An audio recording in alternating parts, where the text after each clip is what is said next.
Hitting all the buttons. Okay, and we're live. Welcome everyone to the third episode of Casting the Shadows.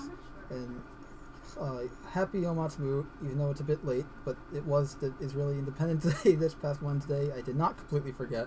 Okay, I did a little, but let's get on with the show. I'm joined with Kulios, Data Machine, and Cam. And let's get right into it, because we got a lot of Star System stuff to cover this month, finally. So how's everyone enjoying 3.9 now that it's out? I haven't got to play it too much. I've been playing some other games too. Yeah, I've been enjoying it a bit up until I decided to take off my. Well, I bought my armor again because I kept everything except for my credits and my armor. And when I got in, I bought all my armor and my undersuit. But then when I equipped it and saved it and went to a new server because the old server crashed, I was wearing the default suit again. And I want to change back into my armor, and it said I had zero available and one in use, but I wasn't wearing it. So I figured I'll get out of my undersuit into my civvies and then go into the undersuit from there. But no, you can just go when it says it's in use. You can just go and say switch over and say, "Are you sure you want to do this?" Yes, gimme, and that will. it didn't work for me. It kept getting like the whole like you can't because it's not there or whatever. And now I'm invisible. Maybe it's a bug. Oh, it's definitely a bug. Here, actually, I'm gonna put some footage on the stream because this was so funny. Oops. Was it there? Yes, it was on this I was explaining some tab. games earlier, and found I'm not sure if it was a glitch. I was on one of the new moons. I think it was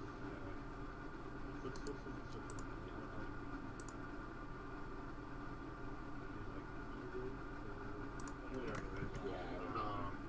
But I was in there in one of the caves doing just one of the find the missing person missions, and I'm not sure if it's a glitch or if it's intended or what, but in the cave itself at some points, so of course when you're outside, because of course it's very very cold, very windy, very snowy, when you would face into the direction of the wind, your character would actually slow down a bit. Now I was wearing the Nova armor, so I was protected from the snow and everything, but my character was still slowing down and kind of slogging through Yeah. the snow and everything there.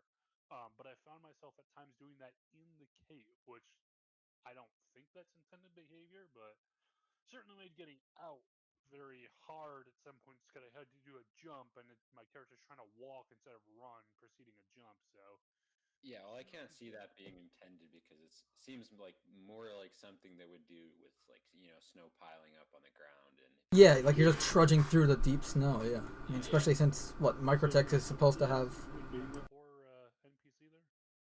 Yeah, I'm invisible, so I've decided I'd have a little fun with it. Just to show, because I'm like, well, maybe you're not seeing character. I figured proof that I'm invisible. NPC is getting beaten up by ghosts. That's a great mind. As he gets beaten to death. Yeah, right. I did try doing takedowns on the NPCs, and you cannot do it. At least not. Well, did you try any actual like combat NPCs or just Just the NPCs around Grimhex, because I can't leave because apparently I'm not wearing my flight suit anymore. So I went into the airlock and started asphyxiating to death. So they say that they're working on some built-in hangars to support things, like the extra large landing pad, the Carrack, and that kind of stuff will be able to land at Grimhex now. Yeah, I saw the hangars and stuff. There are no elevator panels yet, but the elevators are there, the signs are there, everything's there. They just need to kind of edit a bit. 4.0 is Grimhex improvements. So I don't know how much you guys have heard about this, but so I believe if what I read and heard is correct, um, they so patch 4.0, as in the naming nomenclature, is not going to be the next patch, I believe. 4.0 is still being held until they go and get us out of the Stanton system. So Really? the next patch will be 3.10, I believe, not 4.0. But we've already had 310. Oh, and here I just died. Well, we're at 3.9. Yeah. So Yeah. you know, They just came out. They're gonna switch us over to not 3.1, but 3.10. 310. Okay. And then Oh, okay. I get you. naming nomenclature. With 4.0 being held until we get the pyro system in and beyond there. Well, that's good because then a lot of people can stop complaining that, oh, we only have one star system. Well, the thing of it is, we still don't know when that'll be. Now, I had thought, given what we saw at SidCon, I thought, well, hey, come June, July-ish, right around there, mid-year, 4.0, we'll have the pyro system. They're showing it off already. They'll have it in. Apparently, from the info I'm hearing here, apparently they're not going to have that until either later in the year or could be next year or whatever. So, and still no news from what I'm hearing on Squadron 42 because obviously we're going to be traveling through different systems there. So I'm not sure what a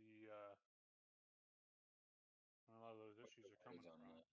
Yeah, I'm dying of one of the new effects from the game here, like either hypothermia or something. I forget what it was. I just know that I did die of not having any water because I couldn't drink anything. Cause you can't buy any food at Grimhex. No, there is food. I believe I heard it was at Kasaba Outlets. There is no cassava outlet at Grimhex. Well, not a Kasaba Outlet, but there is the clothing store. The clothing store, yeah.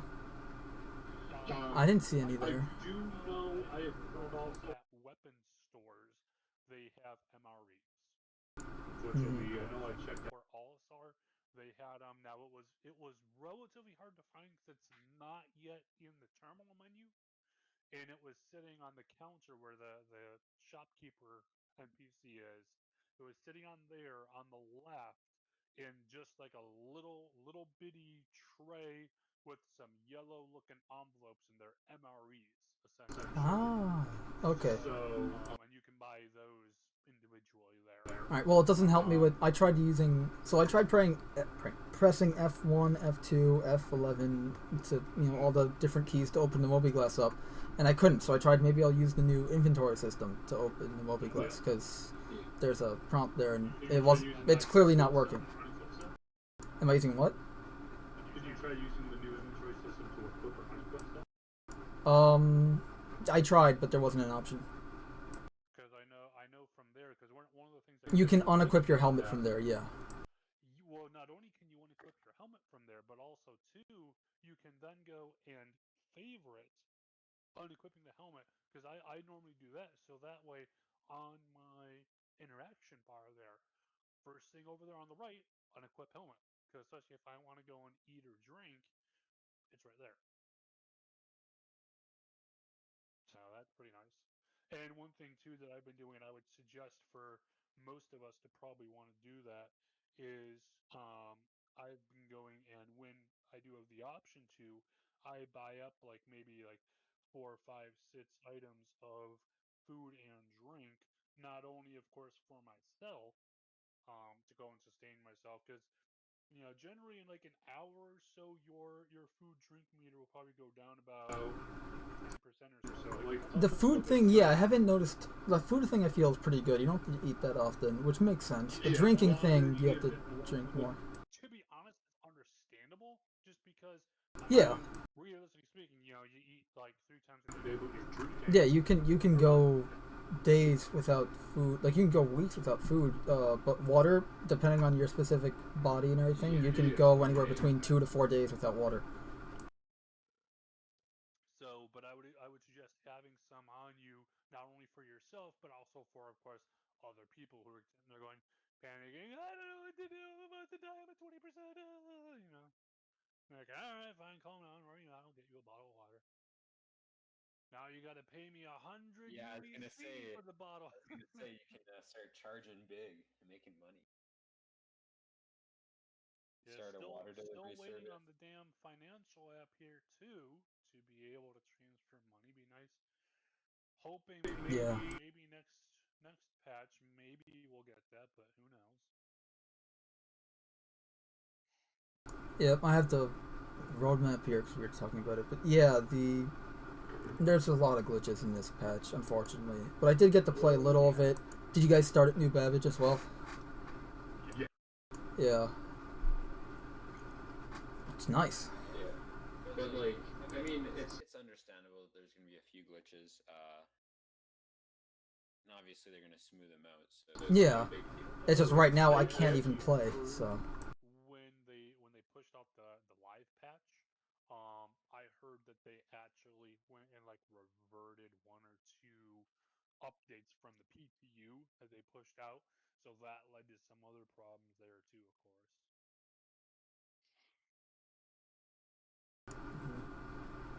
But yeah, I have to say though, I am pleasantly surprised that the survival mechanics are actually in right now because I didn't expect it for another year. Like I thought, okay, we're getting the player status, so we're gonna be cold or hot. Like I didn't expect, we have to actually eat and stuff now. You know, in a good way, I'm surprised about it. No, and on another note, one thing too that apparently the data miners have found is that apparently in the code now there's some additional stuff supporting different color palettes for ships. Actually, let me see if I can find. I actually found a really great image. Let me see if I can find it because it kind of showcased they were like playing with the code in a little bit, and it was pretty cool seeing. I may not be able. If I see it, our icons are gonna disappear for a short while, but that's okay. Yeah. That's fine. It's only for a short bit, so let me know when you post it. This way, it won't be too long.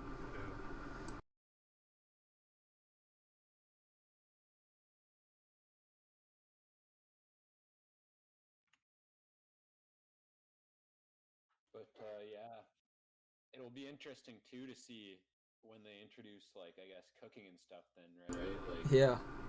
introduce like cooking for I guess kitchens on luxury ships and stuff like that. Right, like your 890 jumps and all that, and even like the 300i has a little kitchen.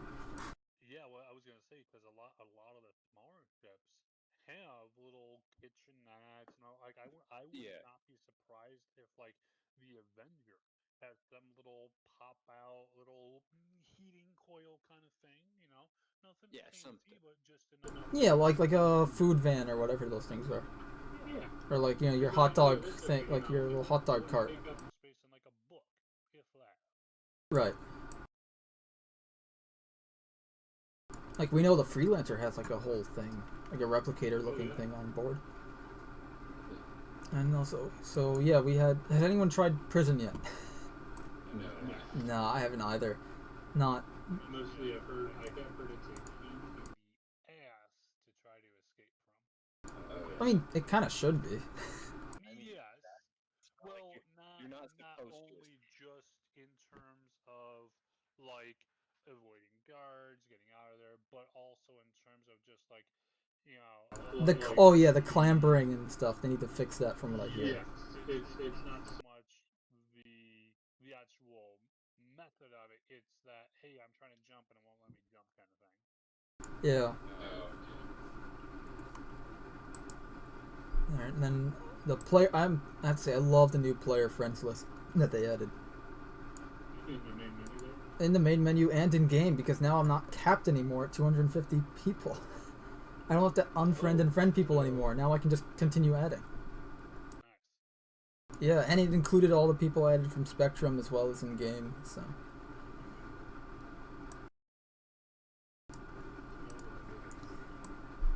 The law system. I haven't tried any of the new missions yet. Yeah, I heard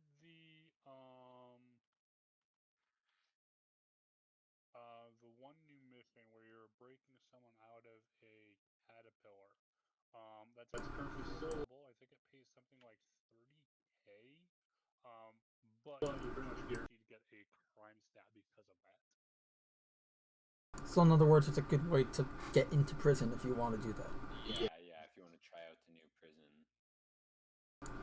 Okay, is there like a counter mission that players can do to kill the people trying to free the prisoners? I haven't heard of one. Not to say it doesn't exist, but Alright. I think we covered most of the new gameplay features.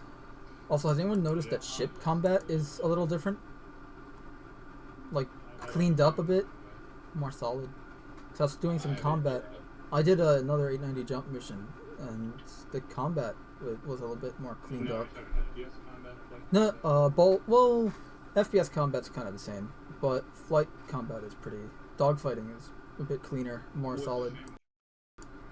A lot of new sound effects. So like when you actually hit and lock on targets and stuff, you get a better response for like, okay, I'm hitting them or something like that. Yeah, so like just better audio response. Better audio response, and also just my shots felt more solid in general when hitting them. And they did tweak the audio effects for the weapons themselves. And I also noticed that if I'm firing at a target and staying on that target, my vision zeroes in on him.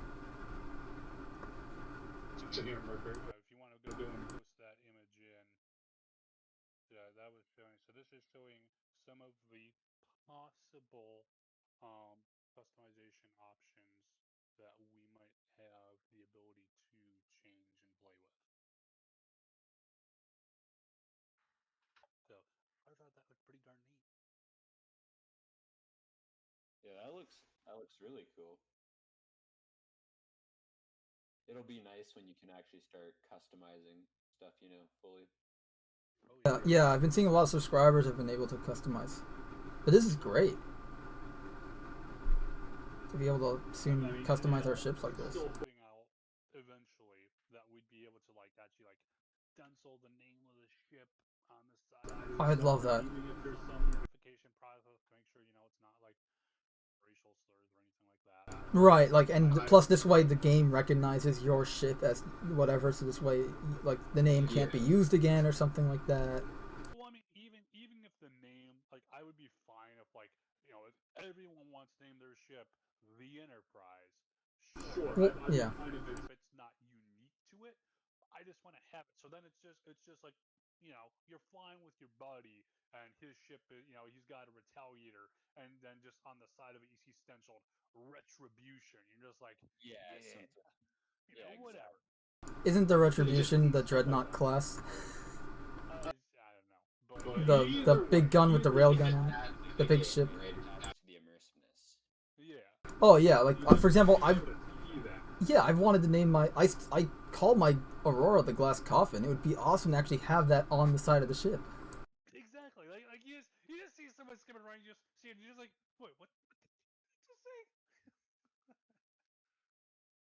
Imagine someone names their ship "Look Behind You."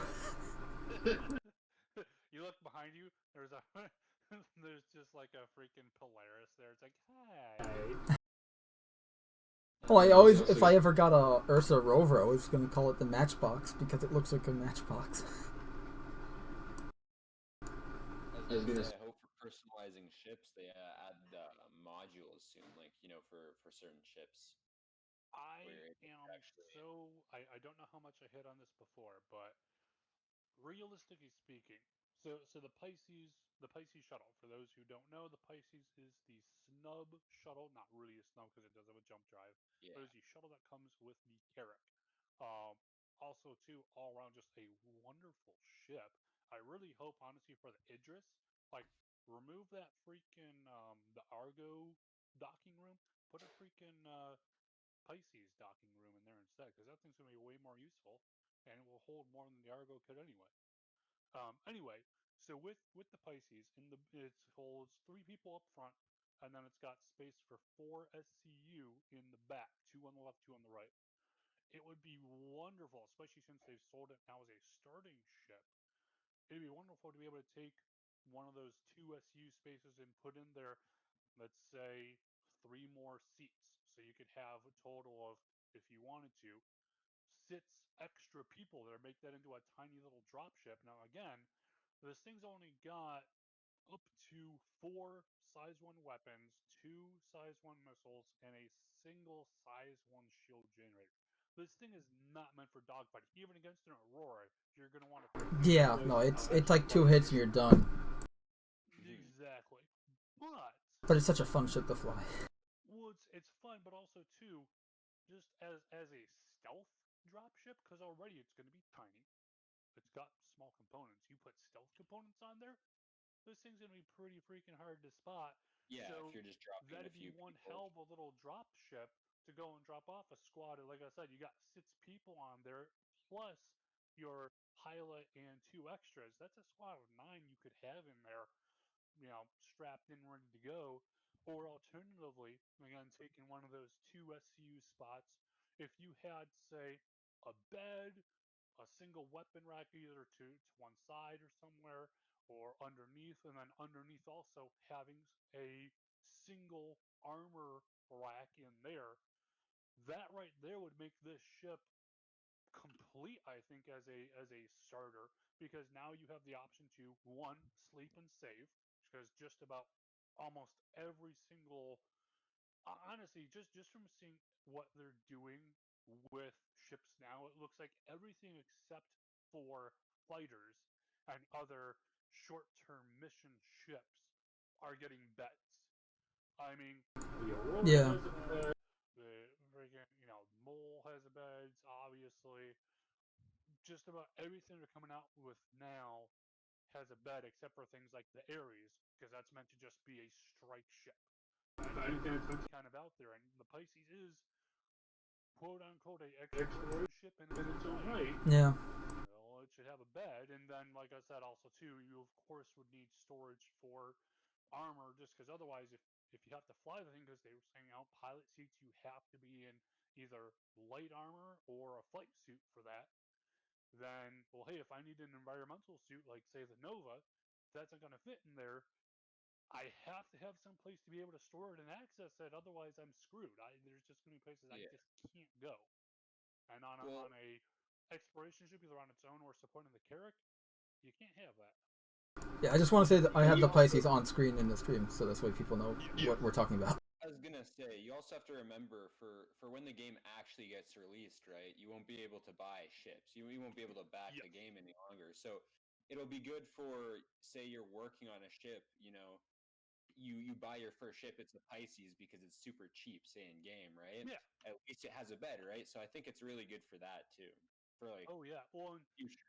and then other options too. Again, for just customization of what and like I said, regardless of whether it's your starter ship or if you're supporting a Carrack or other ships. Like I said, if like the Yeah. Idris, I really think honestly the Idris would do way better to have a Pisces bay instead of a Argo bay, like they had said before. Because at the point that the Argo was pretty much the only thing close to a shuttle we had at the time.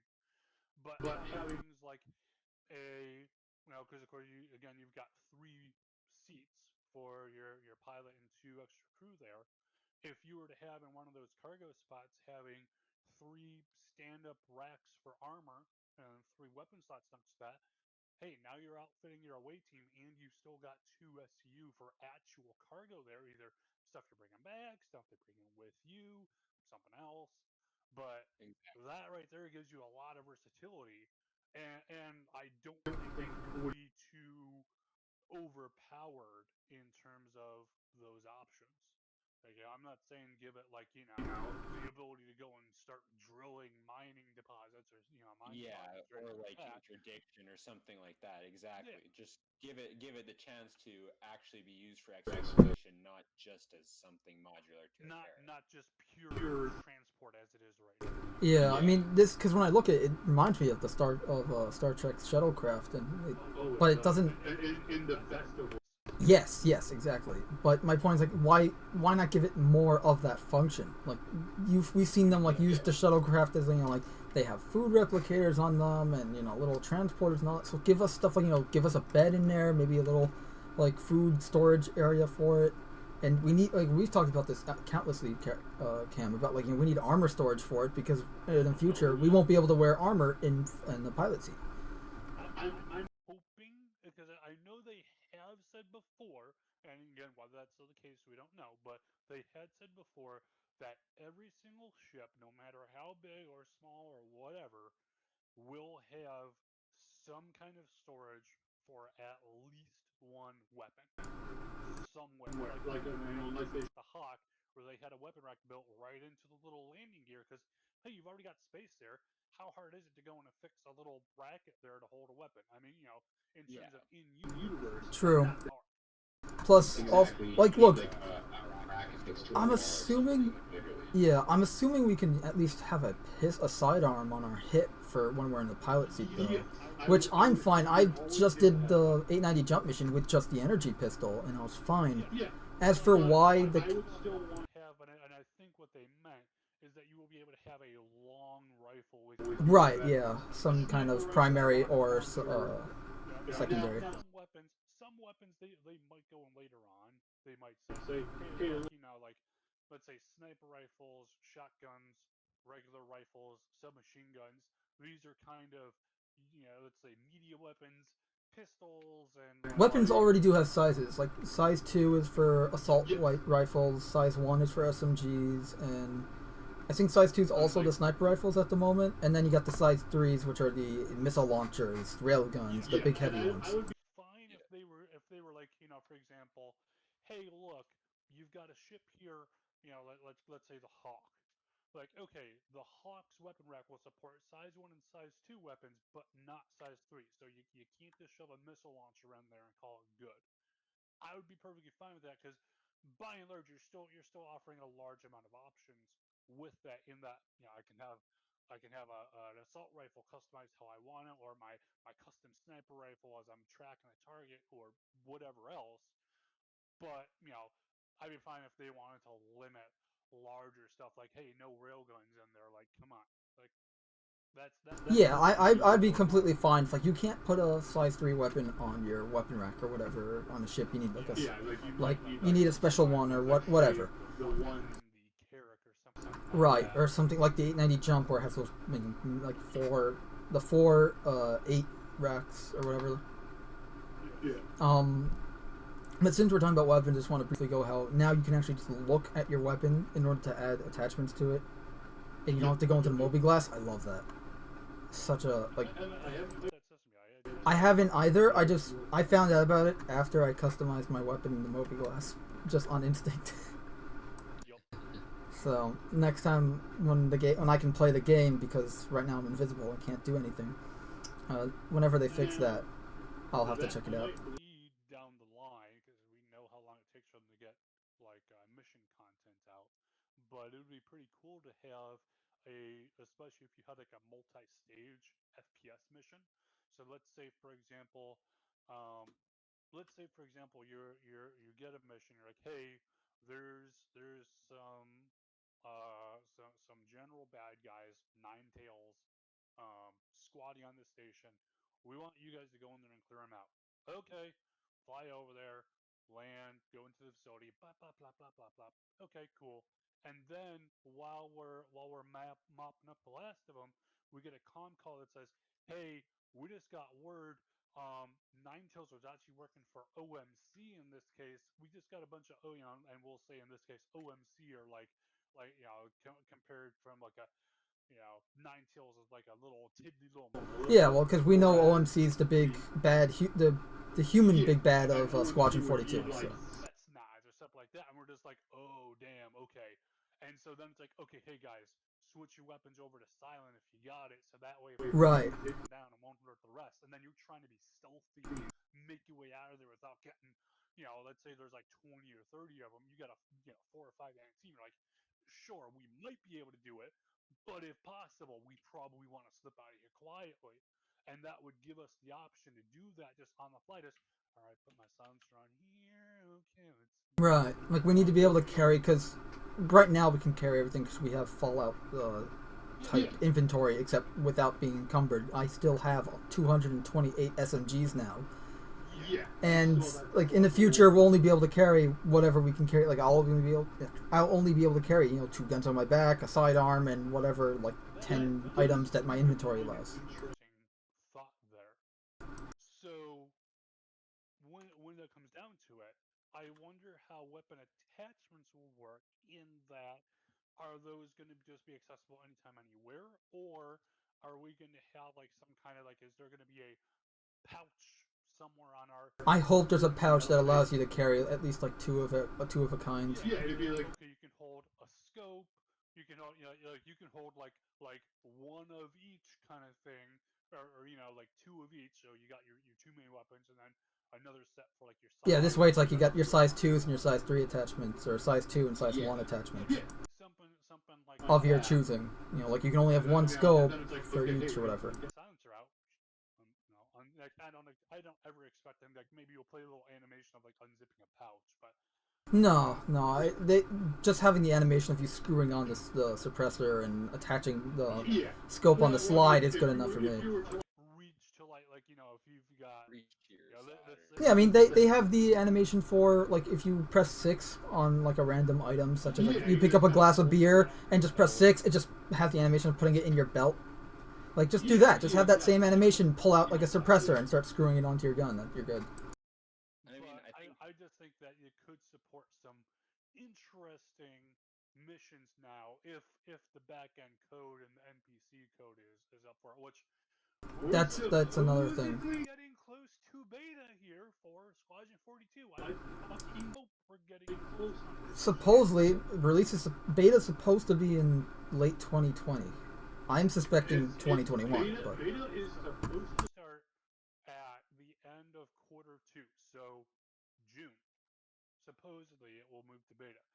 Now, that being said, my personal thoughts on that have always been that there will be at least a 1-quarter delay. And that was just in general, and that's, of course, before all this coronavirus shit, too. Which, they've said, okay, it was a pretty painless transition, but still a transition to go through. So, at this point, I would probably expect there to be a 2-quarter delay on this. That we could probably see, like, getting our hands on Squadron 42. Earliest, it would have been December. I'm thinking now earliest might be around June next year. Yeah, I'm thinking 2021.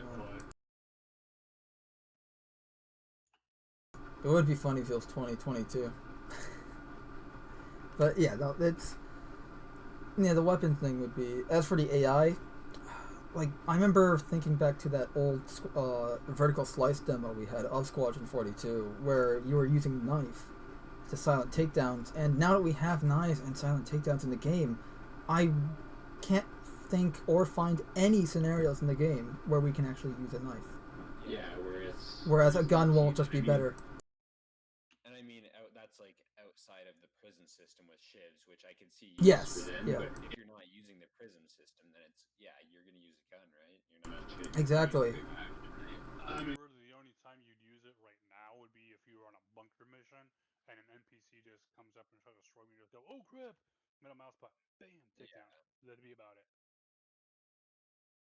Yeah, but I mean, even then, I just unload a clip into them and they're down.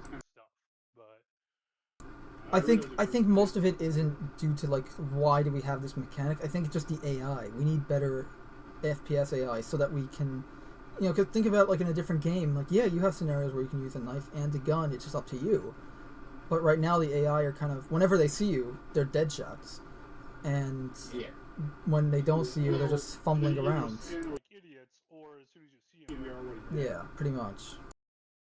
I mean, hell, sometimes they have the gun still on their back and they're just holding nothing, but their nothing is still killing you because the gun on their back is discharging. I swear, I've recorded footage of it. It's hilarious. And it's annoying, but it was hilarious now looking back. And yeah, I have on the for anyone watching either later or now on Twitch, whatever, I have the Squadron 42 roadmap on the screen here, and yeah, we're supposed to get the alpha in Q2 of 2020 and then beta in Q3. But I mean, if you look all the way back to Q3 of 2019 they haven't finished it yet. Yeah. Now there has been some theory crafting, and how true this is or not, we don't know because TOG has not said. But one thing that might have led to that, either really or just as a cover, as to why it's been delayed so much, why stuff hasn't been getting done.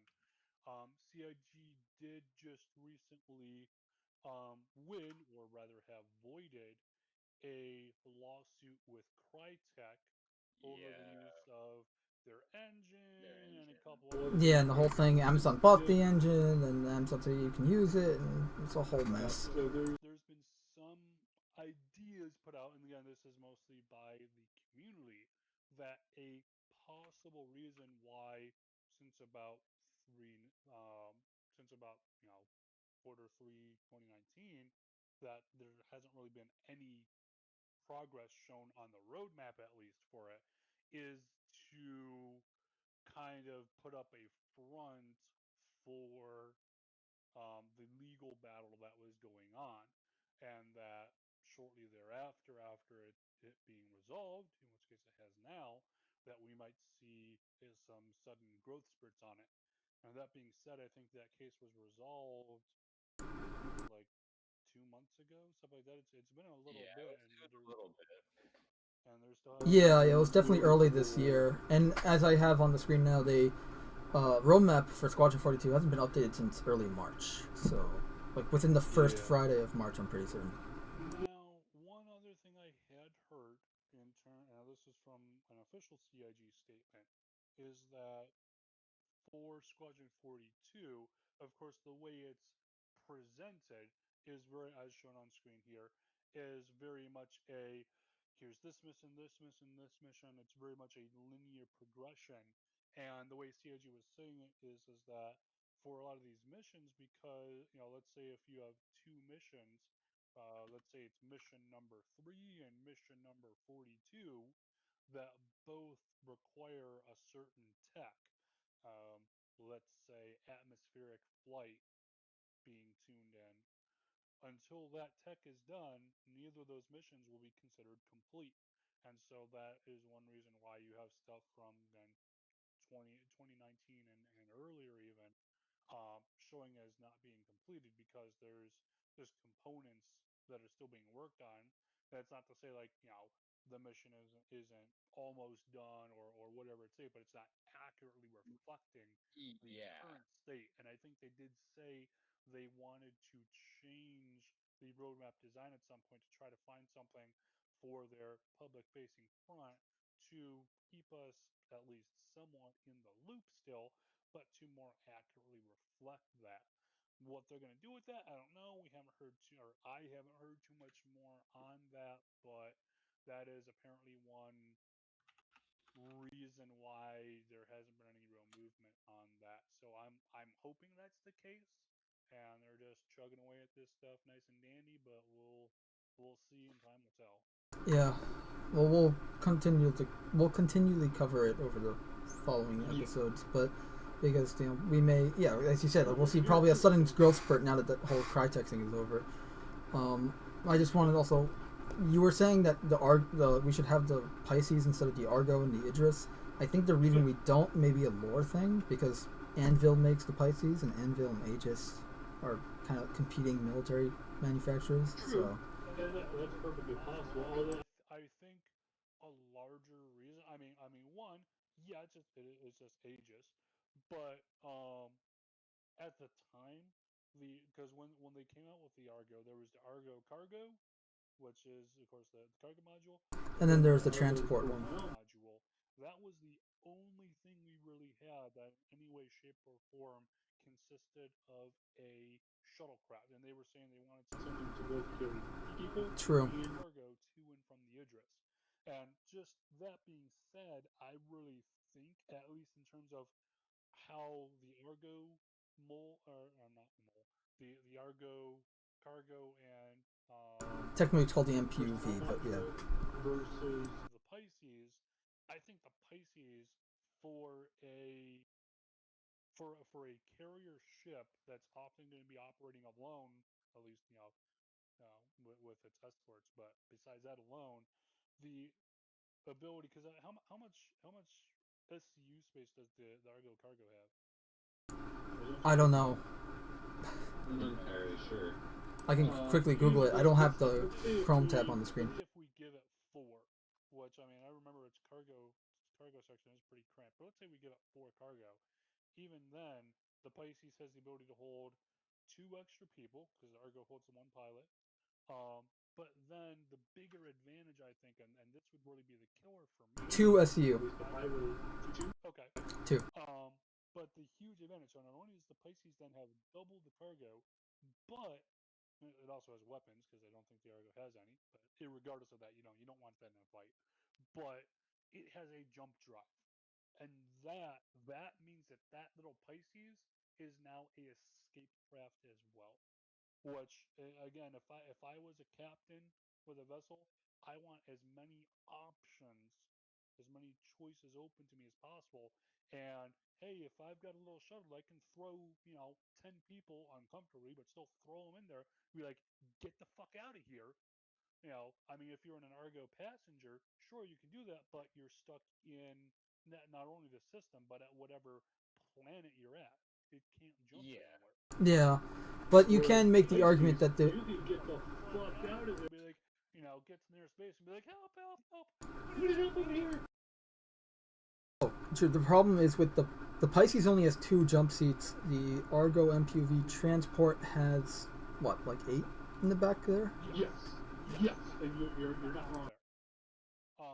But also too, back on the note of modules, if you were going able to fit 2, even 3 seats where the cargo sections are, that would give you an extra 4 to 6 people on top of the 3 already for the pilot and the 2 jump seats there. So that would essentially make that space up. Yeah, so it all just depends, I guess, on what they want to do with. Yeah, and I mean, they might be like, hey, look, maybe Aegis just made some really good. Yeah, they can always add a new ship that's like Aegis's version of the Pisces. It's like, look, we made our own, and it's. That might very well be too. That'd be honestly kind of cool, because Oh yeah. honestly, and maybe I'm in the minority here, but I'm getting kind of freaking tired of every new ship being some kind of a fucking fighter. Oh, you're not alone. You're not alone. I hate it too. The universe, where's the trucks? Where's the service vehicles? I want more ground vehicles in general. Yeah, So, I mean, sure, it should be armed still, but I was gonna say, I won't deny that the fighters look nice, but it's just like, oh sure, I want something. So I want something that with usability. Exactly. The problem is we have it's not that we don't want. Yeah, sorry. A new ship fighter, and it's just like, oh, okay, well, it's something that it's like, it looks cool. Yeah, maybe I'd like to have it, but am I gonna get it? Probably not, because there's so many other fighters that That's the problem. The problem is we have so many. Yeah, we already have so many fighters that it's like, okay, we have a new one. Like, we have fighters though for now. Like, I know the game's being developed and everything, but we need more ships. You can add more fighters later. We need more regular ships, more like haulers, more ground vehicles too. If I'm being honest, I'd love to see both human and alien ground vehicles. We already have the GN Nox, the bike.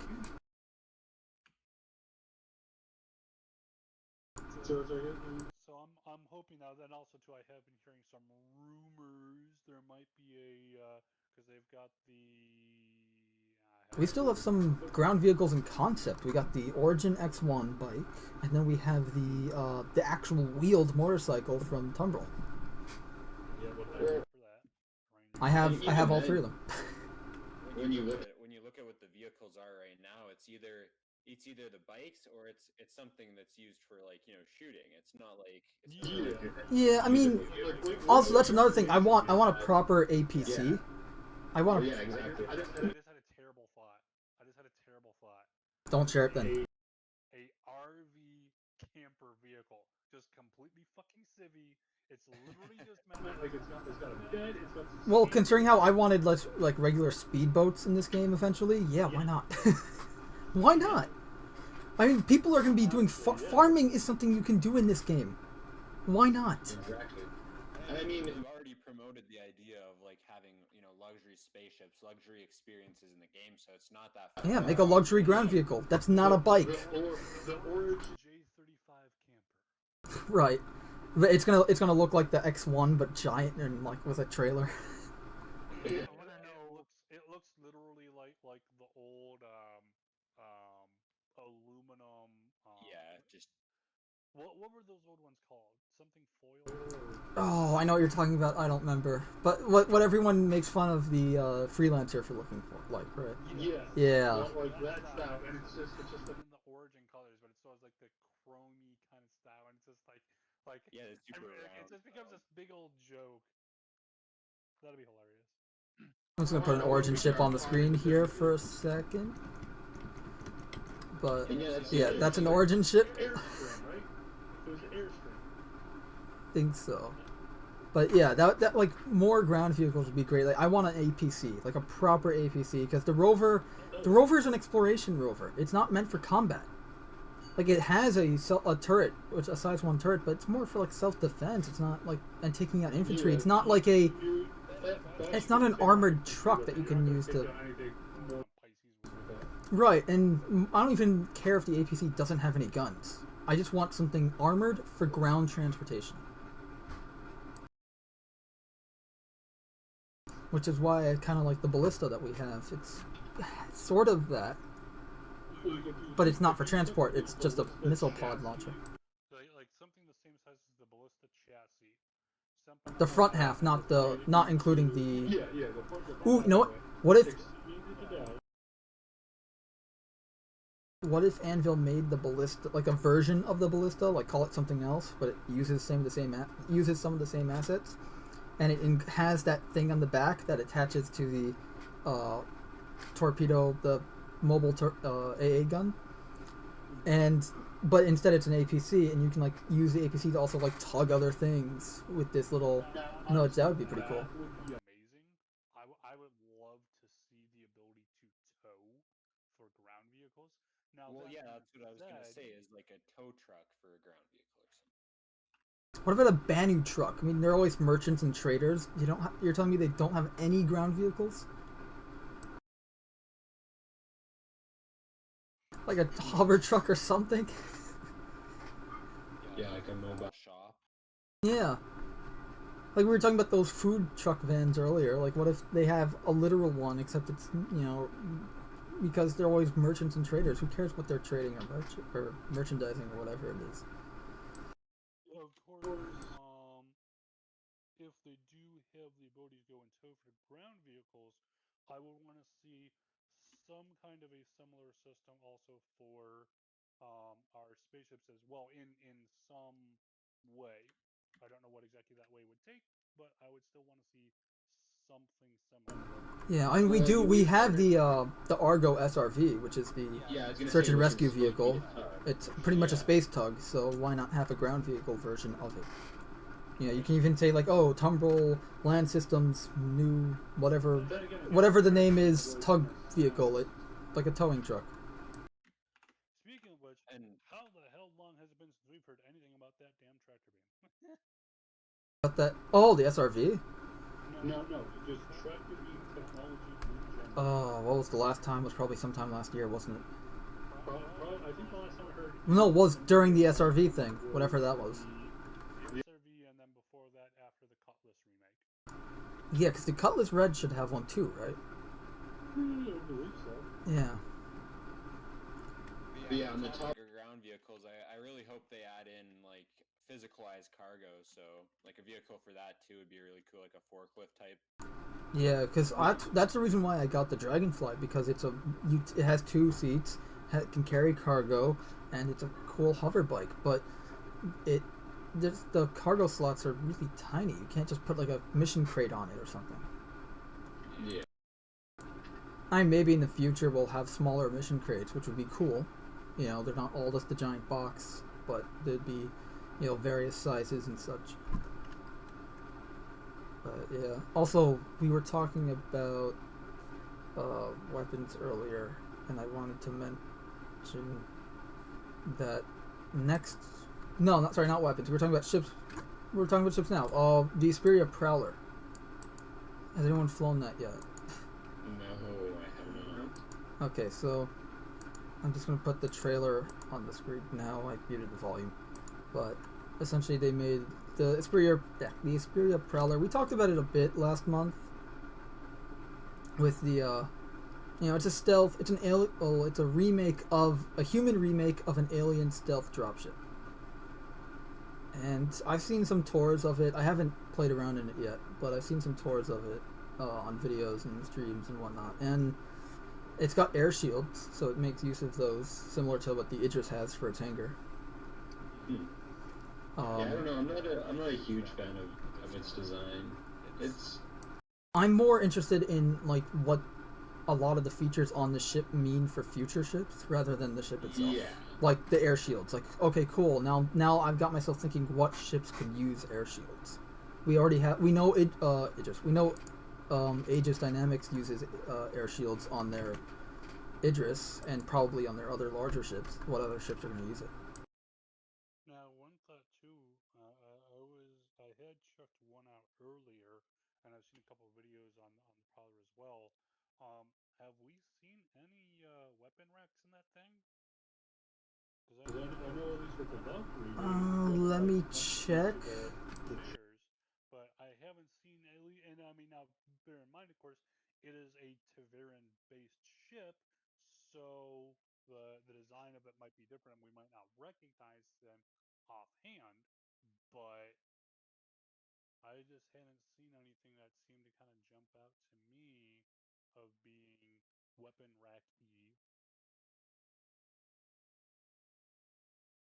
Yeah, it has weapon racks. It has weapon racks. They're in between some of the seats. They're just very hard to tell. It's kind of like I don't know if you ever been. Obviously, the Banu Defender has weapon racks, but they're very hard to tell on it as well because they somewhat like stealthily blend in with the alien architecture of the ship. Oh yeah. Does it remind anyone else of the Man of Steel Kryptonian designs? Yeah. Yeah. But in a good way, not. And that thing uses Tavaran Shield's technology for it. Alright, let's move on. We have... So you guys been to the moons yet? The new moons? Yes. I was on one earlier doing a mission to find a body in a cave. No, they have caves on them too? Yes. Was on, I think it was UTERP. I did mention earlier that apparently the weather system with the snow and wind and everything. Yeah, inside. Yeah. Which also meant that at times I was stuck walking instead of running. Right. That were not in the cave. So, or maybe they were in the cave. Maybe. Yeah, I've only been to Yella so far, and obviously I was in New Babbage. I didn't explore much in New Babbage though because I just got out of there the second I was able to. Yeah. Just because of the frame rate, it kept crashing my game to desktop. I think I found out why though. It wasn't the game itself. I think it was just something on my end that I fixed. But now I can't go back there to try it. But I was on Yella before I went to Grimhex, and I was in a blizzard, and I mean the temperature there was pretty. It was cold, but I mean like I was in my normal armor that I'm usually wearing. I was not having a problem, and I was there for a good like 30 minutes, and it was pretty cool to see the effect of all the snow on my armor. They did a good job with that. Like how now your armor gets all covered in snow and dust. But yeah, it is pretty cool. But I wasn't having any movement impediment on Yellow. But that's probably a lack of gravity. And also just the atmosphere is weaker. Everything, it's a lot smaller and all that. So probably it's something. Can you guys hear me? I can hear you now. I think it'd be interesting on planets that have low gravity if the wind could actually, like pick you up and fling you around if it got high.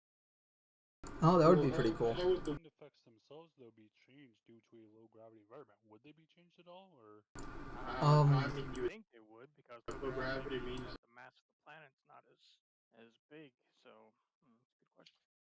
Yeah, the amount of force pushing you down is not. And you can utilize the winds to like propel you or something. Well, I'm just wondering, because I mean, wind is essentially a differentiation of pressure from one area to another. Yeah, so that's based on the atmosphere, though, not the. If there's no atmosphere, it depends on the atmosphere. Yeah. For example, like if I don't know much about Aberdeen specifically in terms of its atmosphere and composition, but it's got a very thick atmosphere, so it could have very strong winds, and I know it has weak gravity, so theoretically that's a place that they can do it. Ariel is probably another one.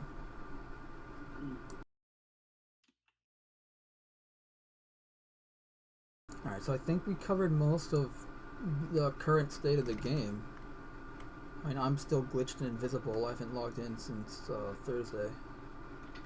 And I recorded when I logged in. That was that footage I showed, invisible punching NPCs. And 4.0 we covered a little bit. I know the new elevator panel UI and NPC body dragging, ship HUD rework, and law system V2 is going to be in 4.0, according to the roadmap. And then we have a bunch of the new weapons. We talked a bit about that last month, right, with the lightning bolt electron weapons. Yeah.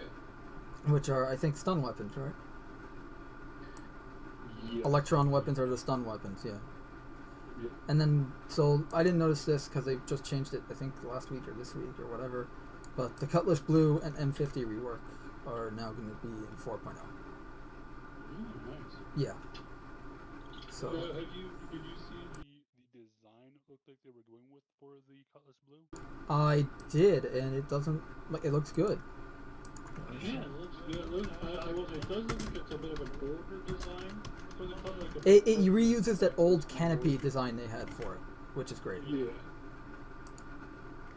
But I want to see the interior of that thing because that looks nice. I don't think I'm putting my Cutlass Black into. Yeah, I've been debating about doing that myself. I want to have it in hand first. Yeah, I want to see what exactly you're getting there. I'm trying to. I can't tell if this is. No, that's the old one because I see the little engine pods. Yeah, I'm probably not going to find too much on there. Yeah. I figured maybe someone took a picture of it from one of the update videos, but I guess not.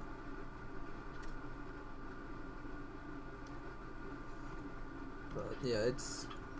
I mean, it looks good. I don't know how the interior is going to look because we know that the Cutlass Red doesn't have the side doors. So now I know. Okay, maybe they can actually replace the side doors with the prisoner pods.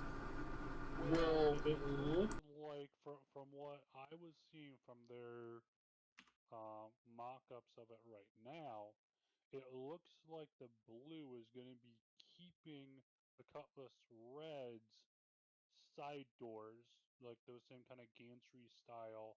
So we aren't going to have the wide open doors that the Cutlass Black has. Apparently, those are going to be unique just to the black. So I'm not sure. Now that might mean with that, then because if you see there, you can see it's showing the same kind of thing as the Cutlass Red has. So realistically speaking, it seems like they just kind of changed out they took the Cutlass Red, changed the canopy around, and said, "Ta-da! There it is."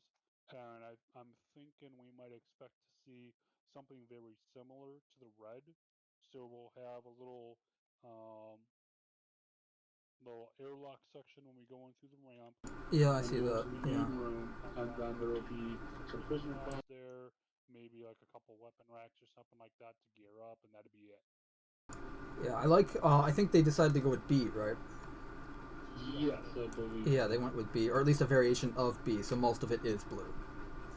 And I have to say, I like the new canopy they're going with it. Color doesn't matter much. Right, because as we went into earlier, we can change it, or we will be able to eventually. But yeah, the canopy looks nice though, especially compared to Cutlass Black. If I can pull that up, hold on. And I guess just looking at the stats here, it's got 25 or I guess it's got 13 more SCU than the red. So Okay.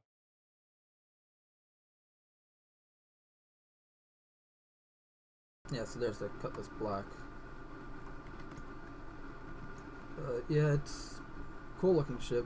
I have no idea what they're going to do with the M50. I mean, the M50 looks fine to me, but I'm sure it needs more like function updates for the new systems that they added. It is definitely a cool Design, but the design itself, I don't think is too bad at all.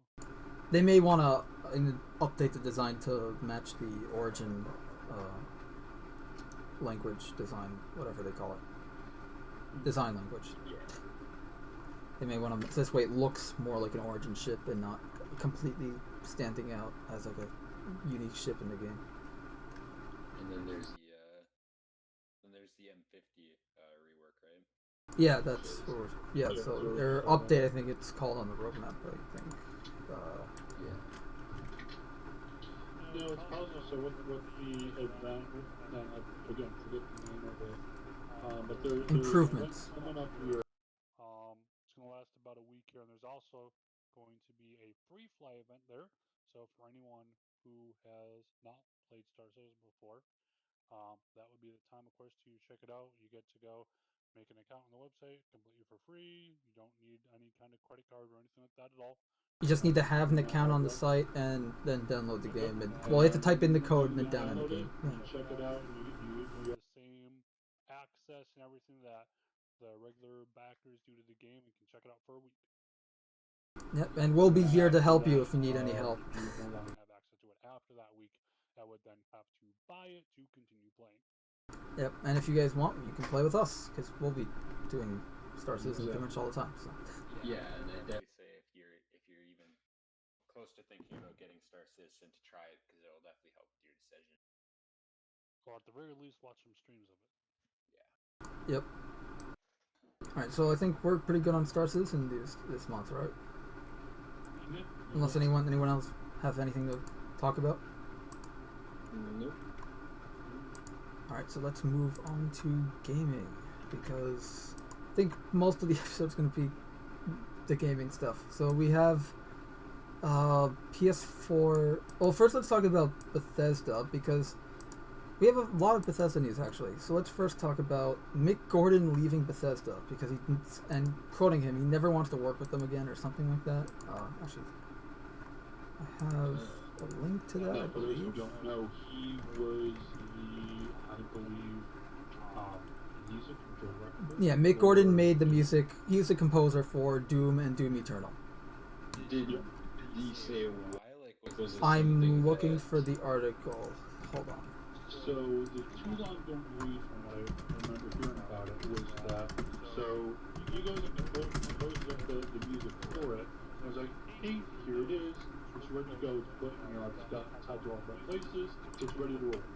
Bethesda then took the finished product of that and altered it, from what I understand, quite a bit. At least I'm not sure if it was. I think I heard it wasn't necessarily the game soundtrack that was edited, but instead the official soundtrack that got put out. So like if you go to Spotify or iTunes or wherever else you can buy it, the official soundtrack version of it got heavily mixed and changed from what he had put out.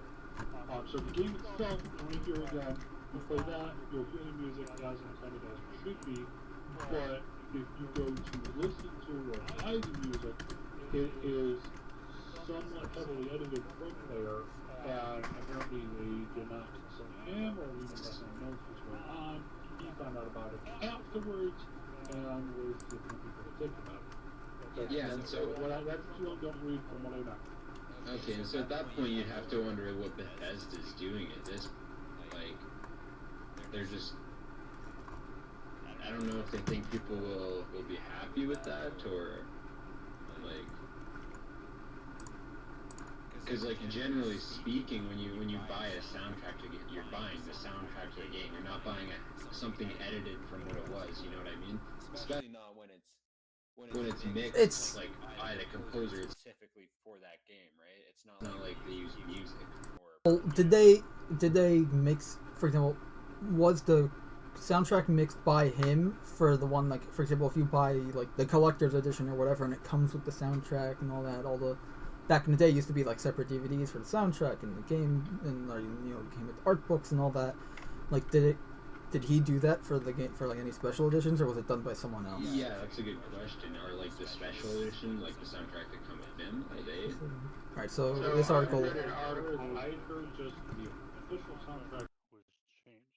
I would assume anything that comes with official soundtrack would be also changed there. So Yeah. I read the article, and apparently the in-game soundtrack is a little bit weird, and people, when they've listened to the official soundtrack that released like 2 months later, it also had some audio problems, and you can compare it to what happens when you have a say a wave file. You know, it's very big, and then you convert it to MP3. MP3 compresses it, which chops off a bunch of the high and low frequency ranges. So a lot of people can't tell the difference, but you have a whole lot less quality in the audio.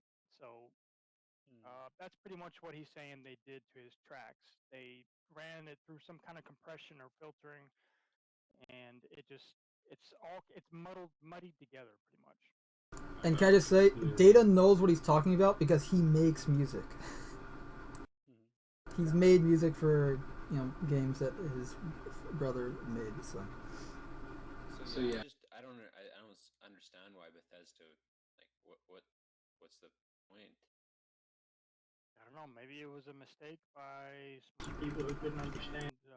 I don't know. It possibly, but then again, they also Bethesda screwed up the DRM to the point where Doom Eternal.exe was actually you can essentially it made it easy to pirate because it was like sneaked in there. People at first thought it was like a joke, like haha, you clicked on it, you failed, like haha, you pirate, we caught you. But no, it was actually the real thing. Like, and you can just take the game.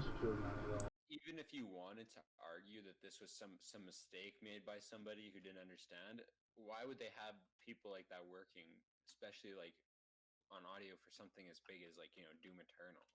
Yeah. Well, not even that, but it's like, okay, let's even say, you had a new person working on some of this stuff.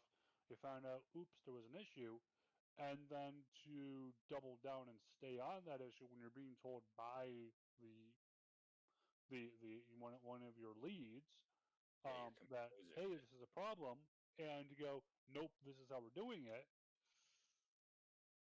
to the point where you have people literally saying, I never want to work for you again. Okay, he did change it was on the collector's edition of the game, like that came with the soundtrack. So the collector's edition is messed up or is good? Is the messed up, according to the article. That's what I would assume there. But obviously you either have to have a lot of small issues that have been boiling up for a while, or one hell of a blowout to have someone saying, I never want to work for you again. Yeah. Well, he had some people on Twitter lighting him up, saying that his mixes were garbage, and there are people in the music industry, and I think that kind of rubbed him the wrong way. He came back and said, like, hey, this isn't my work. Yeah, especially when you didn't do it and then you're being blamed for it. Like that sucks. I hate that. So. I gave them quality stuff. If they wanted to go and throw it in the mud here, that's not on me. I can understand that. Well, yeah, and exactly.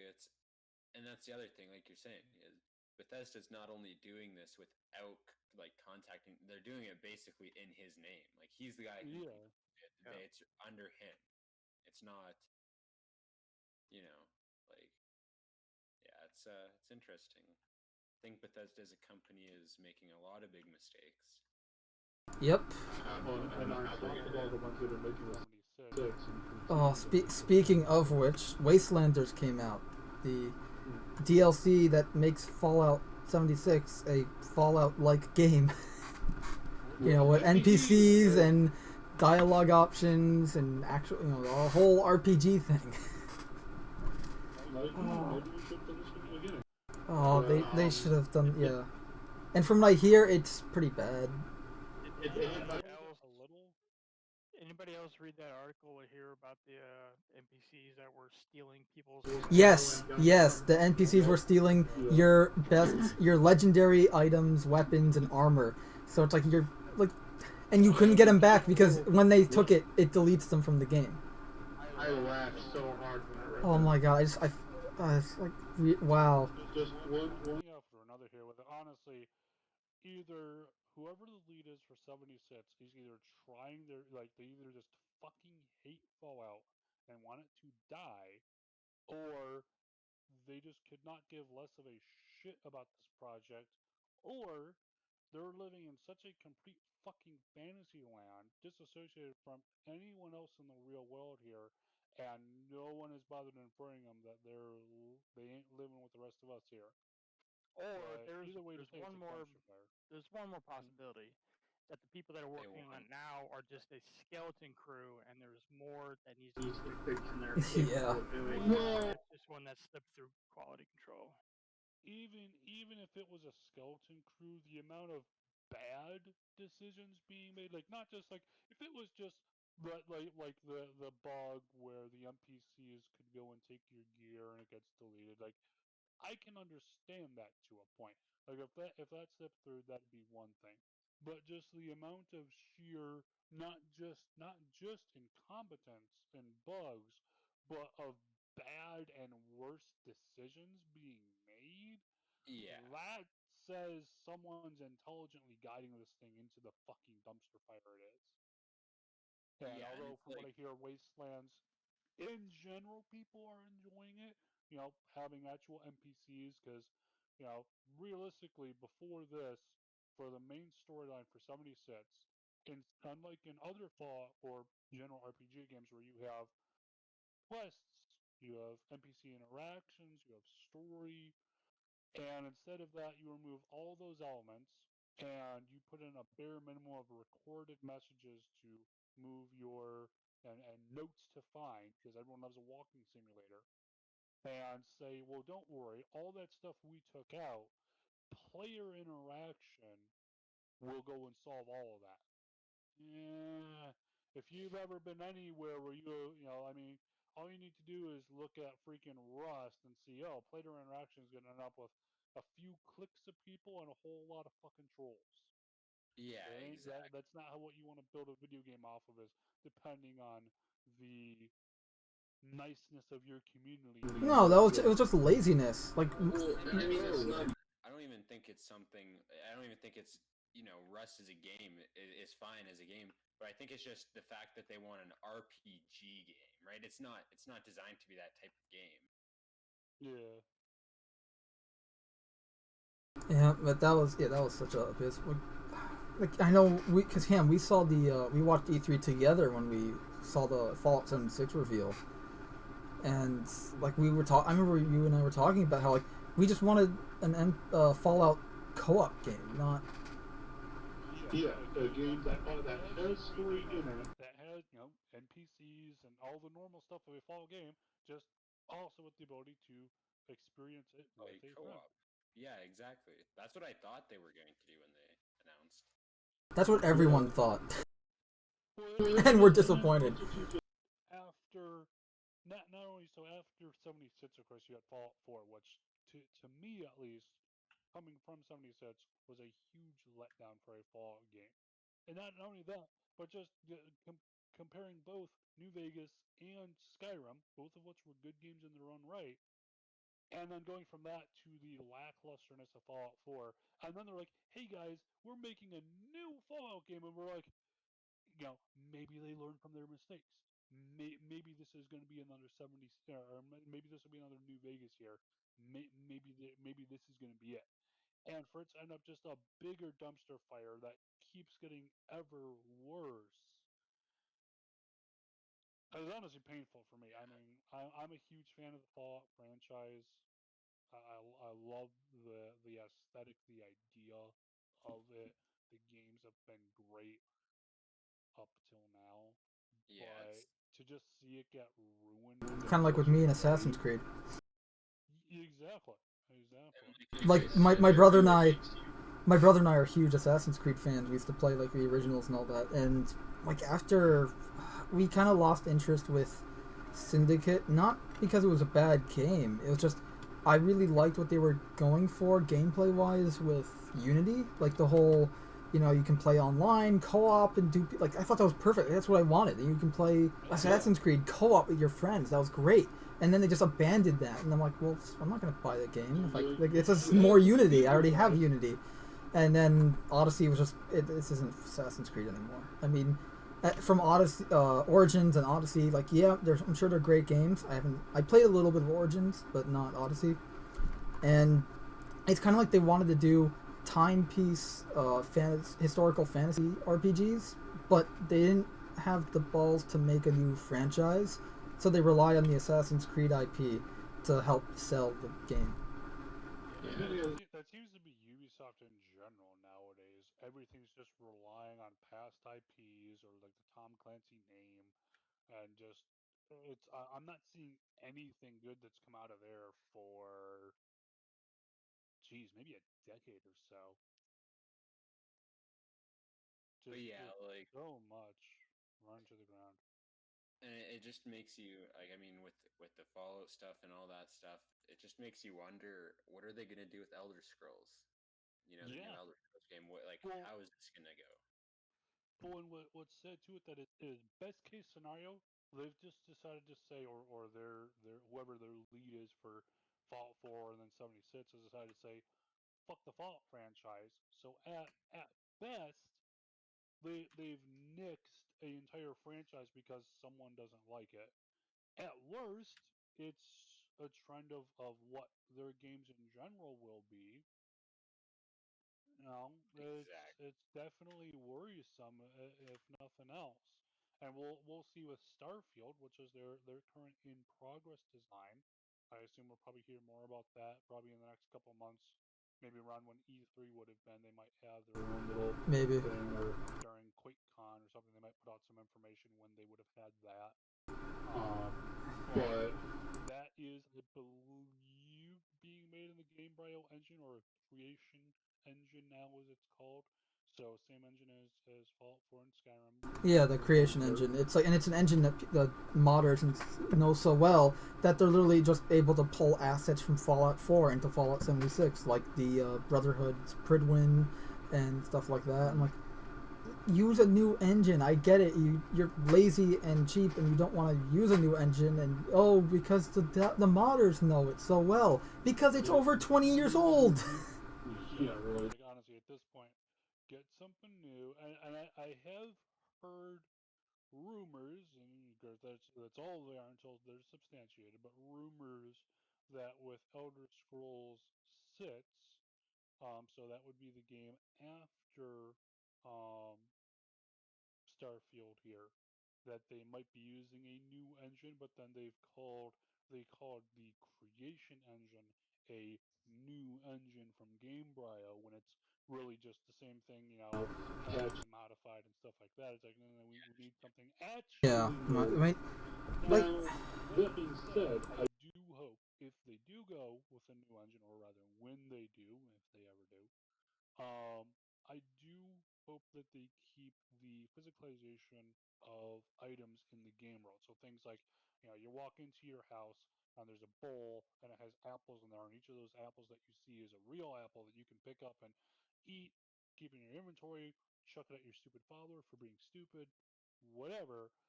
I've always loved that aspect of the Elder Scrolls and Fallout games, that you have that option the there. physicalized worlds and assets. Exactly. Yeah. Or like, One of my favorite things in Fallout 3 was that as I explore the world, seeing, I would find little wooden boxes, and like just like on a shelf, as I'm exploring a subway or a ruined, building, whatever. And of course, every now and again, I would see one, and I might like pull it out with the interaction key and be like, oh, I found some jet, or some sugar bombs, or some other item that might help me out here. And just seeing that always made me feel really great, because it's like, well, hey, I found this item, they put that there, I found that, and now this is going to help me in my adventure. You get rewarded for your exploration. Yeah. Yeah. And it was a huge disappointment in Fallout 4 when you see these exact same boxes in some of the, same similar kind of places, and nothing in them. And that was really disappointing for me in Fallout 4, and part of where my enthusiasm started to get curbed for it at that point, because I'm just like, oh, I thought they would at least continue doing the good things they had done before. More fool me, but Yeah, and we're not even getting into the whole creation club. I mean, we're just like paid, like it's mods, but they're now DLC on consoles, and you have to pay for them. It's like, Well, not to mention too with 76. Oh no! oh my god, the atomic shop, store, Yeah, I'm sorry, the atomic shop. the macro transactions. We're calling them macro transactions because there's no such thing as a microtransaction for a color that costs $18. Well, what's also What's worse with it is that with 76, Bethesda promised that they would have and support modding for it, just like with their other games.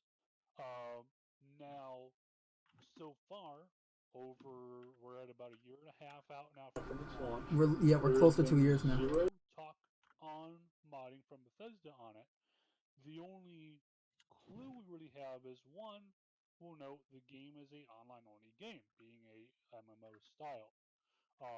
Given that it's online only, one thing we have seen was the presentation of private servers. Oh yes, and Fallout First. With the Fallout First setup, where it's either like $13 a month or $100 a year. That's at the cheapest to access a private server, which they also found out was not really private. it's just like It was preluded too. Along with some other dubious, such as the scrap box or whatever it was, the junk box, and that was eating your junk and deleting it from the game. Either way, so it was long theorized that, well, hey, of course for an MMO style, because of course if I want to run mods, let's say if I make an exploration mod or a new weapon, whatever else, unless you want everyone on a server playing with somehow just having like local versions of mods, which could only be textures. If you want to actually support anything like that, it would have to be on individually hosted servers. People wondering, well, will we have the option to host those themselves? Well, with Bethesda's monetization of their so-called private servers, I can practically guarantee they would not allow players to host their own servers because that would cut into their profit. Thus, we would see that the only way to do modding for 76 is to pay money. And having a money gate on being able to even access mods in general, using them in general like that, is honestly, I think, the beginning of the true end for Bethesda and for modding as a community, which and for a company that's always said, oh, we love the modding community, we're here for them, we love what they do at our games. That seems to fly in the face of that, in that you are now essentially saying, hey, fuck you guys, you can't mod our games and fix them as you always have unless you give us money. It's definitely not a good thing, and I think we've seen 76 what a fully Bethesda made game yeah. that have zero player made bug fixes or additional content, what that really looks like. And again, It's a bland, disgusting garbage mess. It's a dumpster fire that someone keeps pouring gasoline on because they're bored. Yeah, and it's like, I mean, used to be you take a plain old Bethesda game, even without its day one patch or anything like that, and sure you'd have its glitches, its bugs, its issues, but they'd still be generally decent games. Yeah, That's not the exactly. case anymore. Yeah, Yeah, and I mean, I think that's the case with every game now. Is with the introduction of like, you're finding your games all digital now. Everything's digital, right? Pretty much. there's so many more. Like, and I mean, it's not a bad thing that devs are updating the games more, but there are a lot more updates. There's, it's bad though, because I think it allows them to, oh, we don't need to necessarily fix that right now because we can put out a fix for it, right? Like, well, yeah, it's like Get released Todd Howard said this in an interview that, well, it's not about how the game launches, it's how it progresses or develops or some bullcrap. It's like, no. You say that, but now, like, you can make Fallout 76 the best game ever right now, and no one's going to play it because of its first impression. oh, and I mean, Sorry to interrupt here. That actually reminded me too. So 76 also has recently released on Steam. Apparently, and Oh boy. supposedly it was due to review bombing.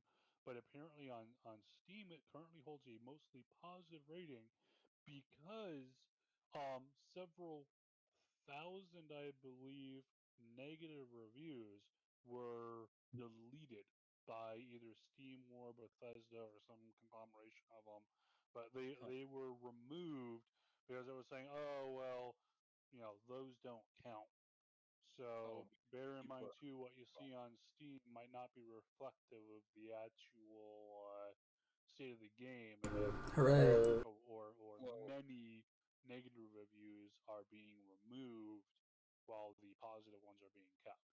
And I mean, you've seen that with what was it? It was Borderlands 2, right? I mean, this was truly review bombing, but when Borderlands 3 was announced, and they announced that, oh, we're only going to put it on the Epic Games store, right? We're going to refuse to put it on Steam store for 6 months. There, you know, instantly Borderlands 2 starts getting bad reviews, and yeah, reviews started getting removed because, oh, it's just because the new game, right? And I think quite a few of them were, but it's like, I don't know, you're removing reviews either way, right? Like there's a certain line. Where do you draw it? Yeah, I mean you're not wrong, but it's definitely a little bit worrisome because especially for those of us who have played 76 for most of its life cycle so far, and knowing the state of it, and sure, adding NPCs helps a bit, but it's still a very early pass on it. It's still nowhere near as good as anything like Skyrim or even dare I say it, Fallout 4, which is still janky. Um, and seeing like, oh no, everything's fine here, everything's perfect. It's like, bet. Say that to the people that lost power armor and weapons to the NPCs who are deleting them from the game. And I mean, it makes sense for a game like, Star Citizen, because up front they're saying, look, this game is in development. It's not going to be, you might have bugs, you might not be able to play at times, right? We're not players, we're testers. You know that. Yeah, exactly. You're not a player, you're a tester. You're a backer, right? And it makes sense for a game like that, but for any game that's not releasing and testing or something like that, which for a game company like Bethesda, they shouldn't have it like that, right? No, because Bethesda is a AAA gaming publisher. It should be and released, developer. and it shouldn't have to have a day one patch. It shouldn't have to have. Oh, there's fixes coming out within the first week. It should be a complete game where maybe there are a few bugs, yeah, and that's excusable, but it's not like. One thing too, especially when we still have now, we're mostly at digital now, but especially when you did still have for most games physical copies going out, where it's like, okay, hey, in the time it takes to print out the copies, put the code on there, print out the copies, mail them out there, and have them ready to go in stock. That would probably be getting done around like 2 months before official release. Now, in that 2 months, you still got your game developers working on those last couple bugs and everything like that. So I'm fine, especially at that point with the day one patches and stuff like that. But when the code is fully digital and you still have day one patches on top of that, where it's like, look, guys, why was this not incorporated with the rest of it? Yeah, exactly. Like you're releasing it on the day. It's not like for Fallout 4, for example, right? Like, I pre-ordered on Steam. Yeah, you're releasing it on the day digitally. You shouldn't have to patch it. Shouldn't be. Right. And yeah, exactly like you said, if it's a disc or something, there's time that you have to mail it out and stuff, but it's quite instantaneous when you're downloading digitally. Yeah.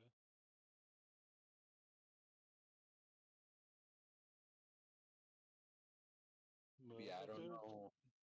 Yeah, so you mentioned Borderlands before, and so we also had this past month. So apparently Gearbox gives really good bonuses. Like the guys from Borderlands 2, their bonuses supposedly like people bought houses and cars and stuff with those bonuses. Wow. Yeah. And despite huge sales, Borderlands 3 did not get the devs didn't get their bonuses. You know, like, and I'm pretty sure Borderlands 3 did really well, if I remember correctly. Yeah, I think it didn't do well. I don't know if it did well on PC. I think it did pretty well on consoles. I know it had a lot of good reviews. I've yet to like see a bad review on it though. Yeah. I just know that. I know quite a few people that I had talked to personally said I'm not gonna buy it because I don't like the Epic Game Store and what was happening at the time with that. So yeah, I don't know. And this article's done by the same guy that did the Anthem expose a few years or two. Wow, was that really only a year ago? Damn. Anyway, yeah, he did Jason Schreier at Kotaku. He did the Anthem expose where we learned that Anthem was actually in development for like 6 months because they procrastinated for like 8 years.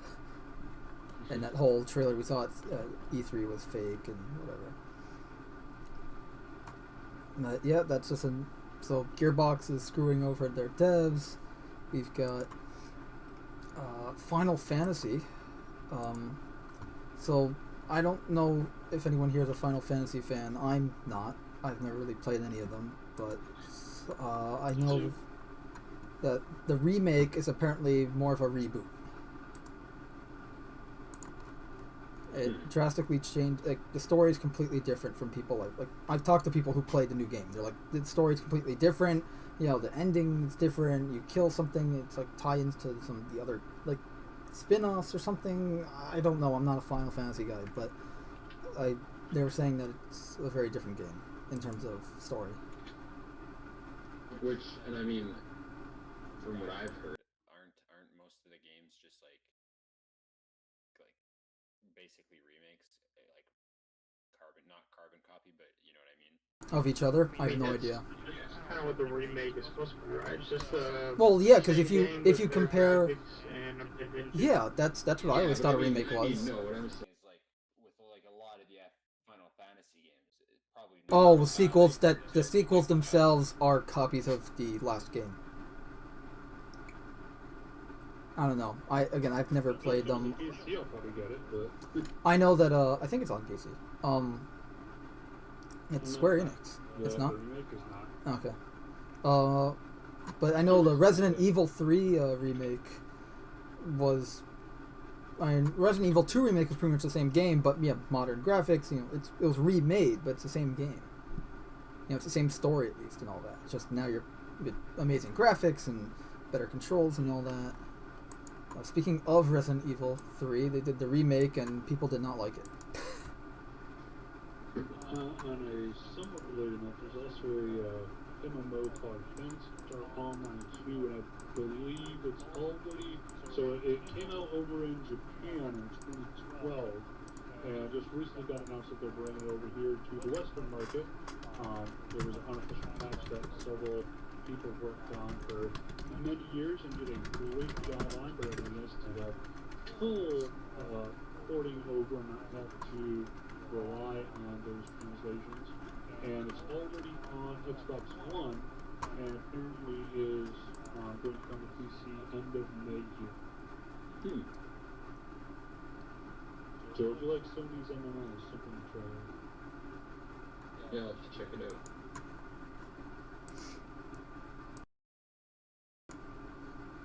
Yeah, that was so we got Resident Evil 3. It's a boring disappointment, apparently. And I've seen many reviews all saying it's really bad. It's pretty much just a DLC for Resident Evil 2 remake. But it's priced as a $60 game. So, yeah, that. Also, I'm not a big Resident Evil guy either. I just figured I'd cover it because we cover gaming, so. We also have... Oh, I did want to say, apparently Final Fantasy VII Remake is over 100 gigs, which is, I hate saying it, but it's normal for AAA games to be near or over 100 gigabytes, which drives me nuts because you have a game like Star Citizen, which is pretty big, and it's, like 68 gigs or something right now?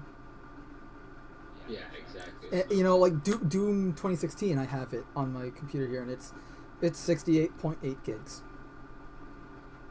Yeah.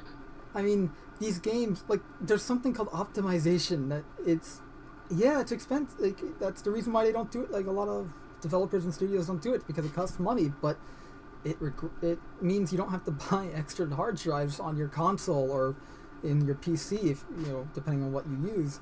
Because most consoles, at least I don't know about now, but when the Xbox One first launched, it had like a 500 gig hard drive. Yeah, I believe that it's like standard for a terabyte. Now it's a terabyte. Yeah, so still that's going to give you like 5 games or so. And then you have to like uninstall and reinstall different games. You want, like, especially when a lot of the games now, like regardless of if you have a disc or not, you're getting a disc, and the disc is pretty much half the game. The rest you have to download after you put the disc in. Well, yeah, and that's the big. Is I think a lot of these games, it kind of sucks at least for console. I don't think it's as such a big deal for PC because I'd say it's a lot easier to expand your storage. But for console, a lot of these games used to be on disc. You have to download them, right? So it'll be interesting to see what Sony and Microsoft do with the next console. See if they have a bit more increased storage or what. I think they did say they're going to be more storage. They went into specs and details in some videos. I saw the Xbox One or Series X controller, whatever the new one is called. And it looks like the Xbox One controller, but it's more smooth and it has a new button in the middle, whatever it does. Also, we have the ESRB introduces a new label for the for loot boxes, but they don't call it loot boxes. What do they call it? They call it here. It's on. I have it shared right now.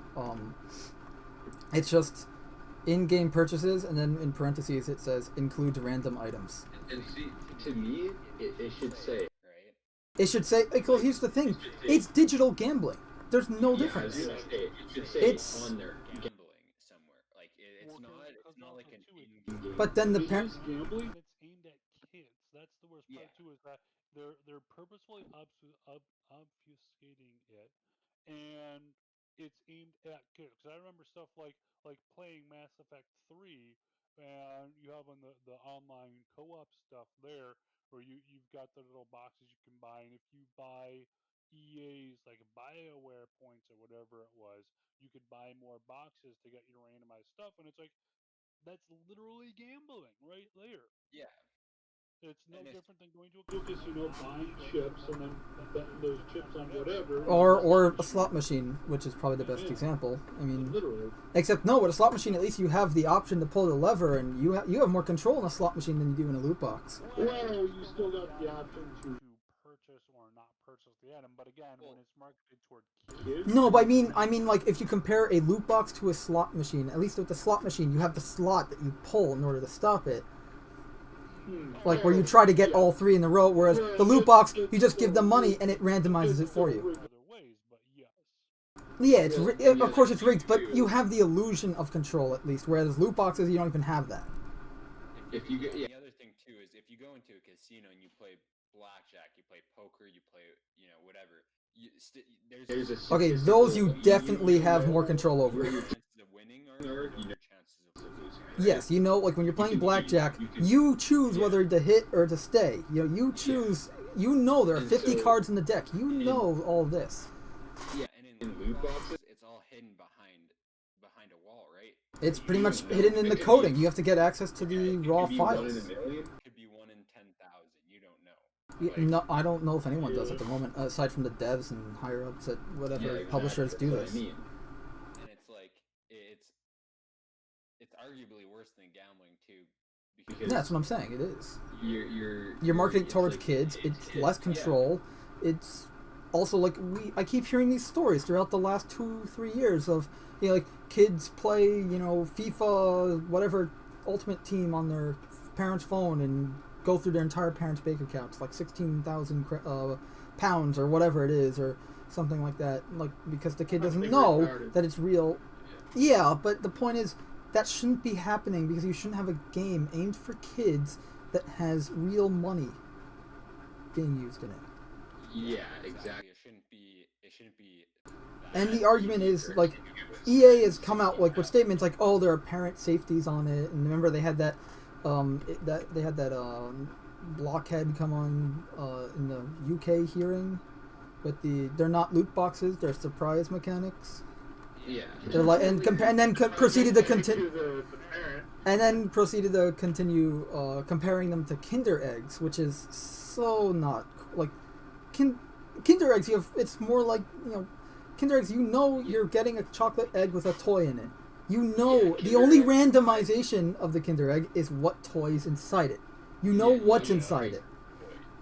It's just a bunch of little pieces of plastic that you have to assemble into a little like 3-piece toy or something. I don't know, but yeah, exactly. When you buy a Kinder Egg surprise, what's inside is worth 10 cents of plastic. You're not going exactly like you're getting bill or maybe a $1 bill. You're buying the egg and you get a surprise. Like you're buying the chocolate and you get a surprise. Just most of it is chocolate. With the game, if you were to compare them with the game is you're buying the surprise with a little bit of chocolate. Yeah. Especially these days. Right. You don't hear about kids. Chocolate is the surprise. You don't really hear about them being addicted to buying the Kinder eggs to collect them all. No, I mean, yeah, I'm sure they're like collectors that like I need to get all the toys or something like that. Exactly. A few who are like that, but when there's dozens of cases of kids, spending thousands of dollars on their parents' credit card because I gotta get the one item or the one thing. Exactly. I believe in the story I mentioned, they were trying to get Lionel Messi, the football player, not American football player. Soccer player, whatever you want to call it. And yeah, they were trying to get that player, but because it's rigged, that you keep spending money to get it, and it's literally a gambling addiction. It is, yeah. A lot of people have gambling addiction and can't play these games because of it. I've heard the stories. It's not cool. And what's too is it's like for a rational adult. I mean, and it's like there are people who like to go to the casino. Like one of the buddies in my military unit like to go to the casino like at least like once a month or so. We just go there. He'd take a certain amount of money, and if he won money from that, great. If not, he went home. But he was just going there to have a good time. And it's like that's perfectly fine. You can enjoy gambling responsibly, but that's one thing as a adult. When this right. Kids who they're still growing, they don't have their full cognitive ability yet because their minds are still developing here. Now, if they're 12 years old and they're playing this game and they're going, "Man, this is great! Man, this is great!" and they keep or they're like, "God damn it, I have to do it again because I didn't get the right one," and stuff like that. And you also like, look, there's a reason gambling. There's a reason there's a legal age for gambling in certain states. Yeah, exactly. It should be no different. Yeah, exactly. It should. If you want gambling, your game is rated the same as for the games that have complete and utter sex in them. Yeah. What's the rating? A rating X, I think, is what they give it.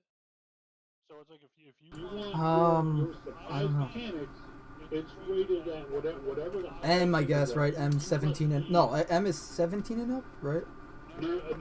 M is just M is like mid. Let me look up ESRB scale here. 17 plus is M mature. Cool, because I know there is I know there's higher ratings than just M. So let's see. So you've got everyone 10 plus, teen, mature 17 plus, and then adults only 18 plus. Okay, so gambling should be under adults only, definitely. Yeah, well, and that you said so. On the ESRB site, it actually shows it and it shows little cards for it. Under the adults only 18 plus card, where it shows a description, content suitable only for adults ages 18 and up. May include prolonged scenes of intense violence, graphic sexual content, and or gambling with real currency. So they already have the tag, but they don't use it. Yeah, what the fuck? You want your Battlefield with loot boxes or whatever you want to call them here. Cool. 18 plus now. So, what the fuck? Guess what? I guess now we can put all those sex scenes back in video games because you're gonna gonna be be rated rated 18. 18. Yeah, if you're ignoring your own rating system, then why do you have it? Yep. If these companies were truly trying to say like, oh, it's about surprise mechanics, it helps keep people into the game, and it wasn't about the money.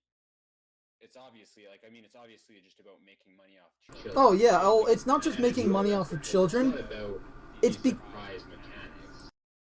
It's not just yeah. I think it's just ridiculous to say that, and I mean, if it was truly about that, then it would be in-game currency that you'd earn in game. Yeah. It's like if That's fine. If it's in-game currency, that's fine. Because that's in-game currency, you can make it by playing. But and so and how would this so they already have this, right? How would they even argue that it's not gambling? yeah, my God, money yeah. on chance. It's literally the definition of gambling. Because United States gambling laws are really outdated. there's that, but also too, if you notice, so on the rating guide here, it said gambling using real money. I think that's how they sort it by, because if you, for instance, like I was saying, Because loot box games have the option to do non-real Well, money. it's not even that. It's not even that. With EBA or you DBA. have a separate currency that gets bought with real money. So I use the real money to buy your gambling bucks, and then I use gambling bucks To actually gamble. Wow. Then Yeah. you are paying real money. You're paying gambling bucks. Ignore the fact that gambling bucks is really just another name for real money. It's just another form of currency. But that's how I believe at this point they get around from it. And so literally what ESRB should have done is they shouldn't have gone, oh, we're just gonna add in-game they should have changed that to say, hey, you're gambling with currency that was either purchased with real life currency. Be more specific. Real life currency. If you have an option to buy currency with money, or to buy these loot boxes in any way, shape, or form, you're 18 plus. Deal. Yeah. Exactly. Also, the fact that I don't know about you, but I heard the argument it was because their research teams, probably made up, were like, oh, parents don't know what loot box means. Like, who cares? Put it on the freaking label. At least my mother didn't buy me video games that had rated M for a while. She just looked at the M. She didn't look at the language, violence, and all that. Gambling on the label. You don't put loot boxes. You don't put whatever. You put gambling. Yeah. Exactly. Put what it is. Don't skirt around the subject. Yeah, it's so disingenuous to say includes random items. No parent that doesn't play video games. What are they gonna do? Oh, okay, random items. Why would I care about that? There's in-game purchases too. Okay. Technically, Halo Reach has in-game purchases, even though there's no real money in it whatsoever. It's all your in-game credits that you make from playing Firefight, campaign, or whatever. It's such a disingenuous way to say you can gamble in this game. Oh my God, yeah, it's exactly what it is, skirting around these subjects because they know that. Keep in mind, the reason we have this is because it's big in China, and and actually that's a perfect way to move into the next subject. But China does all this gaming monetization stuff, so it works there. It makes a lot of money, and it's all good. Speaking of which, Valorant. I don't know if you guys know what Valorant is, but yes. Okay, so Valorant has had some pretty odd stuff. So they have an anti-cheat software. Yeah, so that I can explain this. Okay, yeah, you go ahead. I'm gonna type something up. I actually play Valorant. So essentially, Vanguard, Riot's anti-cheat for Valorant. It starts up when you start your computer, but so essentially you have to run it when you start your computer, because it reads if any programs are starting with your PC. But that wasn't the big thing. Yeah, that was the big thing. But the permissions that this anti-cheat has on your PC would allow them to do, essentially they could do whatever they wanted with your PC, right? This anti-cheat has the permissions to do whatever it wants. So if for any reason they ever wanted to, and not saying this would happen, right? But if for any reason they ever wanted to take data or something like that, they could, right? And the other concern that I have with that is that Riot is now owned by Tencent, which is a Chinese company. It's owned. Riot Games is owned by Tencent, which is a Chinese company that owns a lot of. Well, they don't technically own because Tom Sweeney, whatever the guy who owns Epic Games, he owns more of it. But they share ownership of Epic Games, and also Riot Games, games that Riot Tencent, like 10 and then cent. Tencent own a lot of games from Riot Games. Have a very they have a tendency of their stuff, like of games that they have, of players playing their games. They have a tendency of data reaching China, and none of this is confirmed, but it could be from either China finding a way to hack people, or most likely it's because Tencent owns Riot Games and Riot sends the data to Tencent and Tencent sends it to China because Tencent has a thing with China. Because of China. If you look at Tencent, it's a Chinese. It might as well have ties with the Chinese government, like straight up, right? Like it might as well be owned by the Chinese government. Oh yeah. Most of these companies in China, their media and games and stuff like that, it's literally, it might as well be owned by the Chinese government with how much control they have. Yep. And especially what's concerning too, with it having that much control, that would mean that if this anti-cheat, the program for the distribution of it, got in any way, shape, or form compromised, because it has essentially higher than even admin credentials, this would then mean that whoever, whether Chinese government or some other organization, got a hold of this control of it, they now have access to a complete and total backdoor to your and everyone else's computer who installed that. And I think that's the big concern. It's not that Tencent is going to hop on your computer and enslave your computer or something, but that somebody else is going to, right? That somebody's going to find a way to get into access. Because that. It's not going a to be backdoor, as the U.S. government apparently has yet to learn, a backdoor isn't just a backdoor for you. It means that's an access point that anyone in their kid sister can fly you exploit. Yeah, it's the backdoor exists. You may be the only one who knows of it, but it doesn't mean others can't find it. And once they did, now they have access to your entire machine, and that's the problem. And you're not know about it because it's root access. And that's the problem. And China loves spying on our computers because, as I was reading an article almost 2 years ago now, maybe more, jeez. But there was a motherboard manufacturer who manufactures parts in China, and they found out that there were Chinese surveillance microchips in their motherboards. Not part of their design. In the age of intelligence, powerful weapon. So I think they stopped doing it in manufacturing in China for that. I don't remember who it was. I just remember that they found Chinese chips in their motherboard that were not supposed to be there. And it was in like all of them. So then they issued like a thing to everyone who had their boards. It's like that's a serious issue. That's a major breach in security. I don't know what's happening with China. Well, we're gonna go into that a little bit because China has decided to ban Animal Crossing, the new Animal Crossing game, and here's why. Because apparently free speech is not. They don't have free speech. What's that? They don't know about it.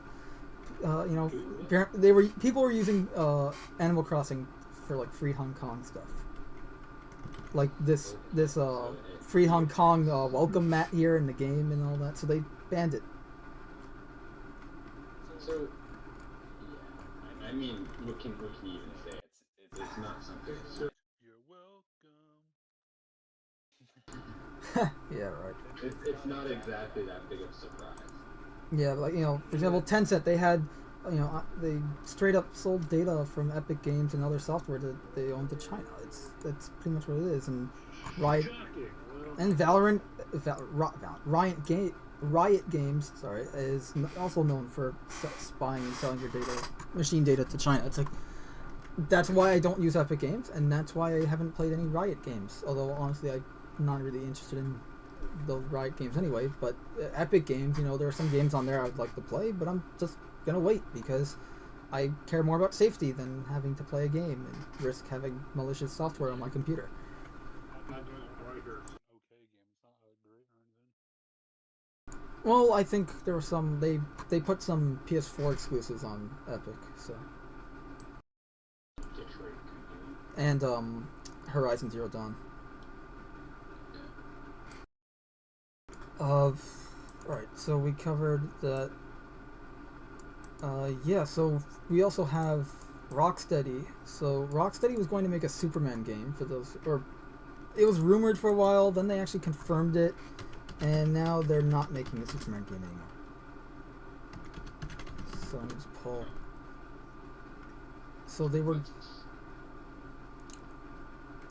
Yeah, it was So Rocksteady, for those who don't know, is the guys that make the Arkham games, the Batman Arkham games, and I get away. I don't know if I want to get rid of this thing. Damn it! I don't want to pay you. So you don't have to see their ads. What the? I have ad blocker on Chrome, so. Yeah, I know, that's why they.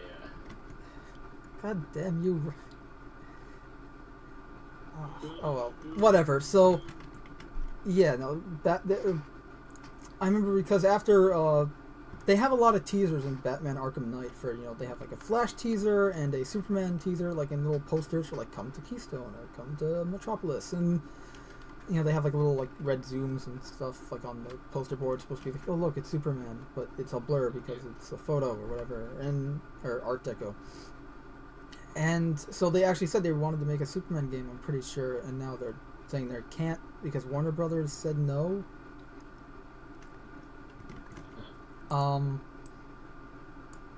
Yeah, I think it was up to Warner Brothers. I don't remember where I put the link. There was an article I was reading on it. They also have, let's see, Last of Us 2 delayed indefinitely. I don't know if any. I never played Last of Us 2. Yeah, and Last of Us, but I don't. Me personally, I don't care. But I've heard some people complaining that they're making it woke and all that. And it was leaked. It was leaked because of a disgruntled employee. So. So you have the Return of Crisis here. So is it just? So Crisis. So we're getting a new. So we're getting a Crisis remaster apparently. Let me see if I can. Okay. So it was initially a article. It was a tweet or something. I don't know for sure. I was watching if someone in a news video was talking about it. It was oh my god.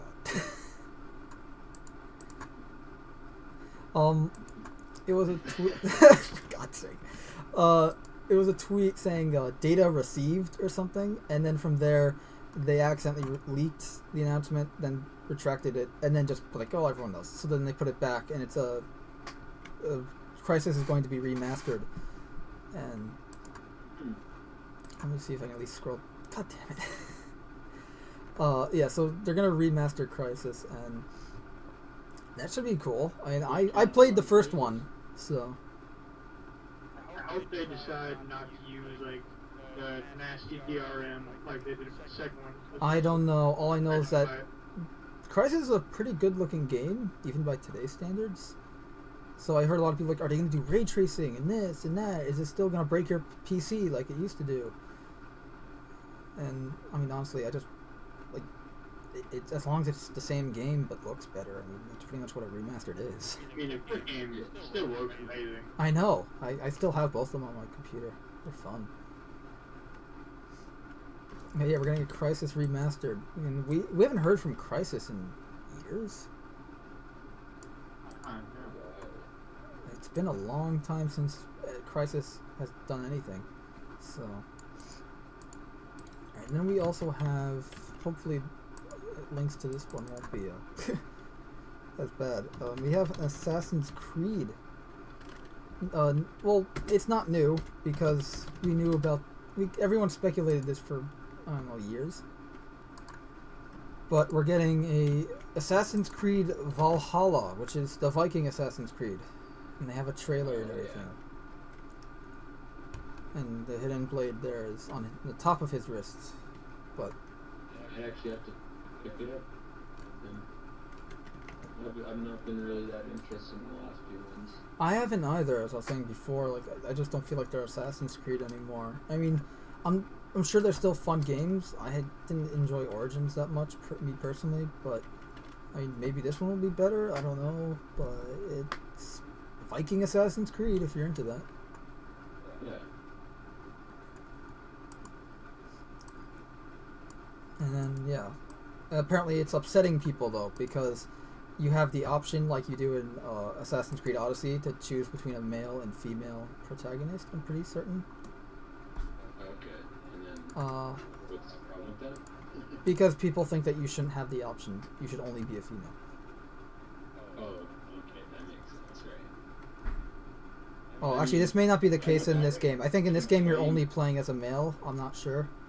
Not that it really matters. To me, right, is it's not like I'd complain if like the lead character was a female, but at the same time, why would you complain if you could choose? I remember everyone complaining about that with everyone. I remember those morons complaining about, like, in Assassin's Creed Odyssey. Oh no, you can choose between them. Like, you should only have. No, the whole point is you have options. Yeah. Choose your preference. It's going from more diversity to no. It needs to be one thing. Well, that's because these people are sexist and racist, but they act that it's okay to be sexist and racist if it's against white and male. Yeah, that's what I mean. It's just crazy, man. Right, we also have some news that I kind of just want to brush over and then quickly leave and abandon. Speaking of abandoning, EA DICE abandoned support for Star Wars Battlefront 2. That's not good.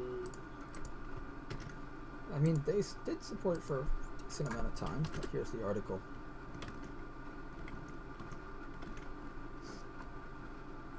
So, nope. And then, see, that's the other thing is anybody going to play the new Battlefield game? Like, I lost interest in Battlefield I played Battlefield 1, and it wasn't... I didn't hate it. I just didn't enjoy it that much either. I didn't find it fun. It was no Battlefield Bad Company 2. And I haven't played Battlefield 5, but just there's a lot of things in Battlefield 5 that upset me a lot. Especially the whole rewriting of history, where it's supposed to be a realistic World War II shooter, yet the cover has, and in the reveal trailer, there's a Royal Army British a British commando, a female British commando amputee, sir, like on the front lines. Any amputee shouldn't be on the front lines. When the technology for prosthetics at the time, in the trailer, she looked like she had an arm from the 90s. A prosthetic arm of the 90s, like with the wires and the gears that actually make it move. That didn't exist, and plus, if you're an amputee, you're usually honorably discharged. Yeah, I was gonna say, even if they did, they would probably still say you can't be in the... Yeah, it's not like you can't serve because whatever. It just they discharge you when you lose a limb. That's just a thing. Diversity goes the opposite direction. Yeah. So they're added, and when there weren't that many women in World War II. There were women soldiers. Well, there weren't soldiers, but they were women fighting. Yeah. No, but for Soviet Union, they had, I believe, both tank crews and snipers that I remember that were all female. I know that like Denmark, Poland, and France had a bunch of. They had women fighting in their resistance, but there were no. Aside with Russia, there were no actual women as soldiers. Because that wasn't a thing yet. That wasn't a thing yet. That's just history. Don't say the game is historically accurate. Yeah, but they mark it as it is. It's like it's a realistic World War II shooter. But it's not. Also, the fact that they don't call the Nazis Nazis, they call them elites or whatever. They don't even have a swastika in the game. It's like, then what are we? You're just fighting angry Germans. You're removing history. Yeah, you're rewriting history, and that's one of my many problems with that. Also, the fact that they didn't add Americans into the game, like, or weapons either, until this past year, which is a year after it came out. Yeah, I don't know. EA is just not a good game. No, it is not. And I remember also one of the stories they have in the game, with the women soldier, like, is actually based on a real story that took like 5 dudes.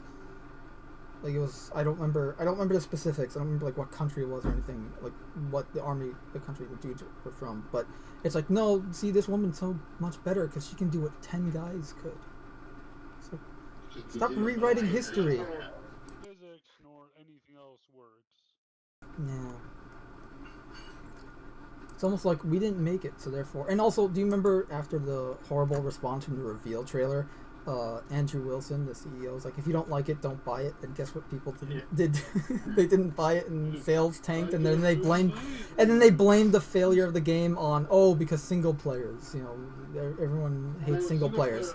And then, in that same year, Spider-Man PS4, a single-player only game, was the best-selling game of that year. And they're like, oh no, it's single-player game's fault because everyone hates single players now.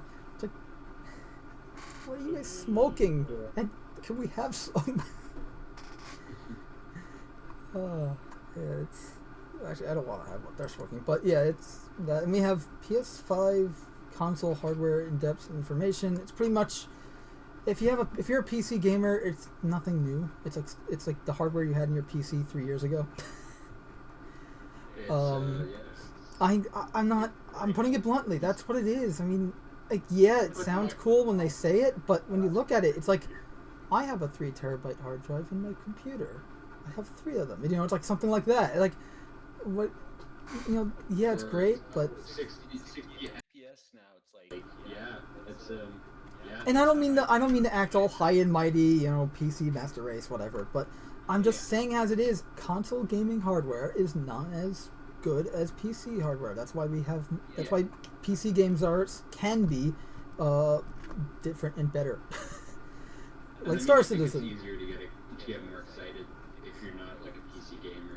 I think that's what it is, because the way they say it, it's like, oh, it sounds so cool, and like they talk all this depth and the tech and everything. But you're surrounded in the PC culture. It's like, but if you're a guy like us who build their own computers to play games on, we're like, okay. Yeah, exactly. And I'm nothing against them. I'm sure in terms of like console players, this is great. You have they had modified SSDs.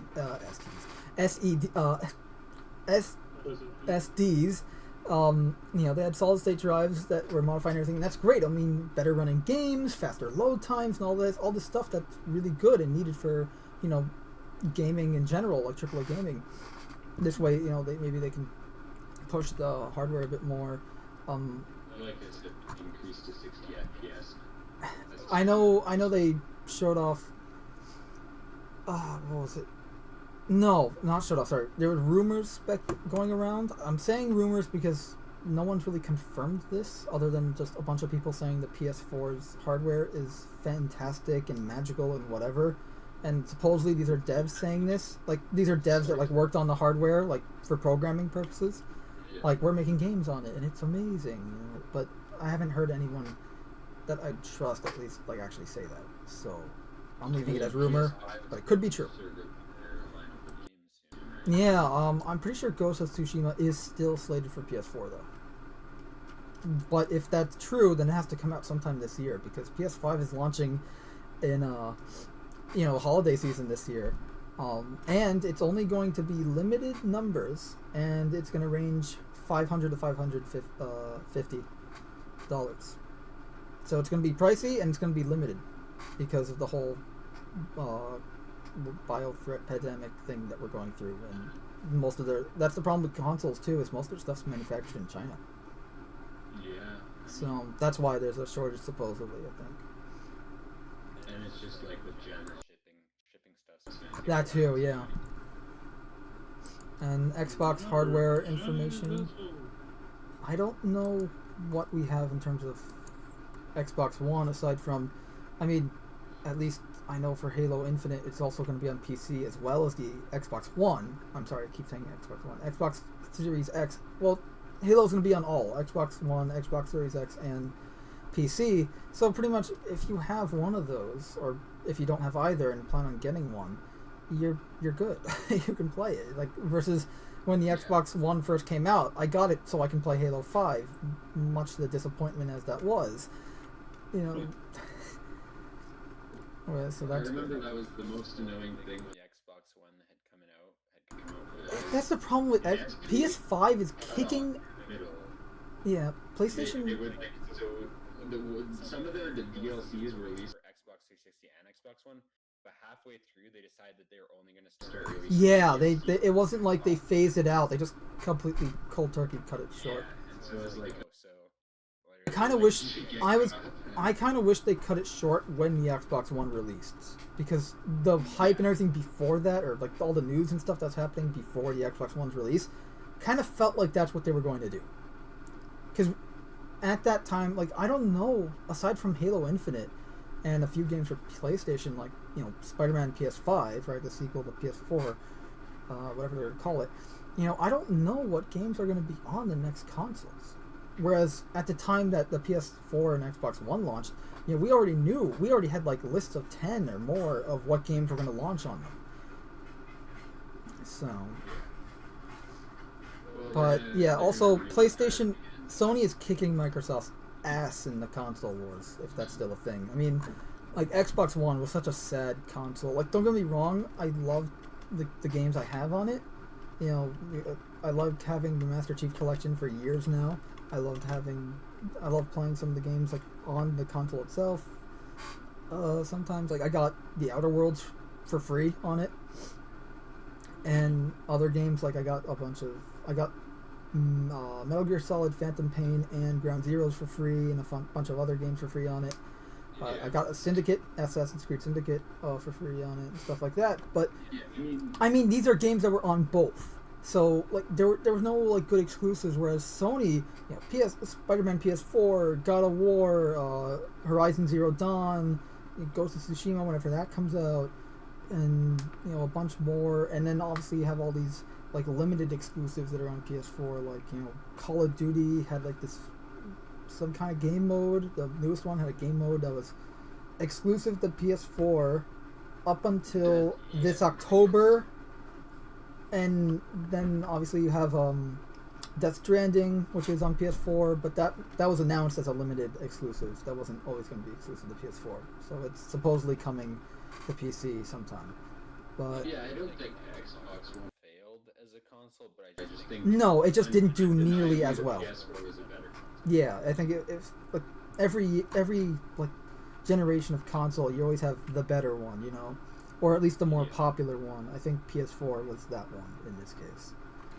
But who knows? Maybe PS5 and Xbox Series X, maybe that one will win. I don't know. I really don't care anymore, especially when like all the. Maybe we'll see a new console company come out. Yeah. Is Nintendo even doing anything, or are they just improving on their Switch? I don't think so.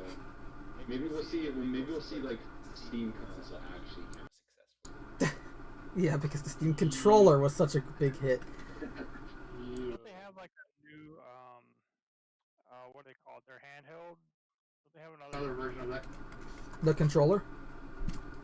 No, Nintendo. I thought they had another version. They have a new version of the Switch. It's like the Switch Lite or something. It's like the Joy-Cons are built into the screen itself. It's a smaller version of it, pretty much. And it comes in like really gaudy colors, and it's made of plastic and whatever. But yeah, it's I don't know. I mean, look, we're all high mighty up here in our PC. No, kidding. But yeah, it's the consoles. Like, what I hate about the PS4 exclusives is that most of them are some of the best games we've gotten in this console generation, and they're exclusive to PS4. So no one except for PS4 owners can play them. And look, that's fine when it's God of War, or Horizon Zero Dawn, or Detroit Become Human, or, you know, those games, because those are made by Sony, or made under Sony, you know? But when you have a game like Spider-Man, or, well, Death Stranding is yes and no, because they said it's not going to be exclusive forever. But in a game at Spider-Man, that's not a IP Sony made. They just own the rights to it in the movies. And whatever new deal they worked with Marvel when they, in 2015, now they can make games exclusively for their console, which boggles my mind because what is it? You think people are going to buy the console just to play your game? You'd make much more if you just sold it to every console and platform. I'm so confused by that. I mean, there's definitely games that people buy consoles for. Like you look at Halo, right? Guilty. People buy consoles for Halo, right? I mean, I don't know about anymore with how Halo is, but anyways. Yeah, but most of the games I was going to get for the Xbox One were on both. So. I'm gonna go and buy a PS4. I'm gonna go I'm gonna get rid of my Xbox and buy a PS4 for Spider-Man. Yeah. I'm sure some people would. I don't know. My problem is that that's an IP that shouldn't be exclusive. It's not. It's an IP that's been around, well before Sony gaming has been around. So it's not like they made. It's not like God of War, but they made God of War. They made Horizon Zero Dawn. They made Detroit Become Human. And even those two are now on PC. Well, Horizon Zero Dawn is not yet, but it will be. It will be. I think it's going to be on Epic Game Store though. So, yep, that's it. All right, so now I guess we should move on to TV shows and comics and stuff. That's basically it for gaming. Yeah, I mean, unless anyone has any stories that we didn't. Actually, I haven't. Hold on, let me check my other tab. Oh no, this is all just the other non-gaming stuff. Okay, yeah, so that's pretty much up for gaming this month. And obviously, we had Doom Eternal and Animal Crossing come out last week. I actually got Doom Eternal now. I just need to upgrade my PC so I can play it. Which should be awesome. And maybe I'll do a review for it, I don't know. Yeah. That would be cool. Do a review on the channel, maybe. Alright, so, Dune. I know, because there was some Dune news that came out. Dune news. But there was some Dune news that came out. I don't know if anyone here is interested in Dune or want the new movie. They were making a new movie, so. It's like a book, right? It's a book, and they're making it into a movie. It Yeah. was a book, a very odd book, but a book nonetheless. So apparently, I think there was some gender swapping in the new Dune.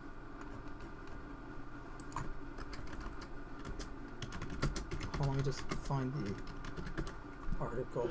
Yes, okay, so on Tuesday in Vanity Fair's first look at the upcoming film that Light Kynes will be gender swapped, I think that's a character in Dune, with Sharon Duquesne Brewster from Rogue One, portraying the character. And just an example. Okay, so yeah, one of the main characters is going to be, or a character is going to be gender swapped. So, and I know I've been talking to some people who are really excited for this movie. They love the original, but they thought lacked stuff because they're fans of the book and it wasn't close enough to it or something. But this is new Dune. And here's the old movie. Well, yeah, you got Dune, and then we have. Alright, so we didn't cover this when it first came out, so I guess we're covering it now. Transformers War for Cybertron Siege on Netflix. Because I know we were talking about how. So it's the new. Here, let me get the trailer up. I was going to ask, I'm not sure if you know, is that coming out on the Canadian Netflix too, or just? I do not know. I just know that. So here we have the trailer. I'll just have it playing. No audio though. But it's based on the toy line of the same name, the War for Cybertron Trilogy Siege. And the reason why it's called the Trilogy and then Siege is because they have three lines. There's the Siege toy line, which is like all their Cybertronian modes. Then they have the Earthrise, I think it's called. That's the newest one, where it's now in their Earth modes. And I guess there's going to be another one coming out, but I don't know what that's called because they're still pumping out toys from the Earthrise. Well, that animation was pretty nice. Yeah, I remember when I heard who was doing the animation. and I was kind of worried because I saw some of their previous works, and it didn't look good. And looking at it now, it actually looks good. Hopefully, the story seems like your normal Transformers, war on Cybertron. It's all the war is destroying Cybertron, and now they have to. I don't know. I don't know what the specifics of the story are. Yeah. It's just it's very G1 inspired. Obviously, the animation is pulled. Like the models for the characters are pretty much the toys. Yeah. So that's why if you find them look weird or why do they have holes here and there, that's because it's literally just a toy.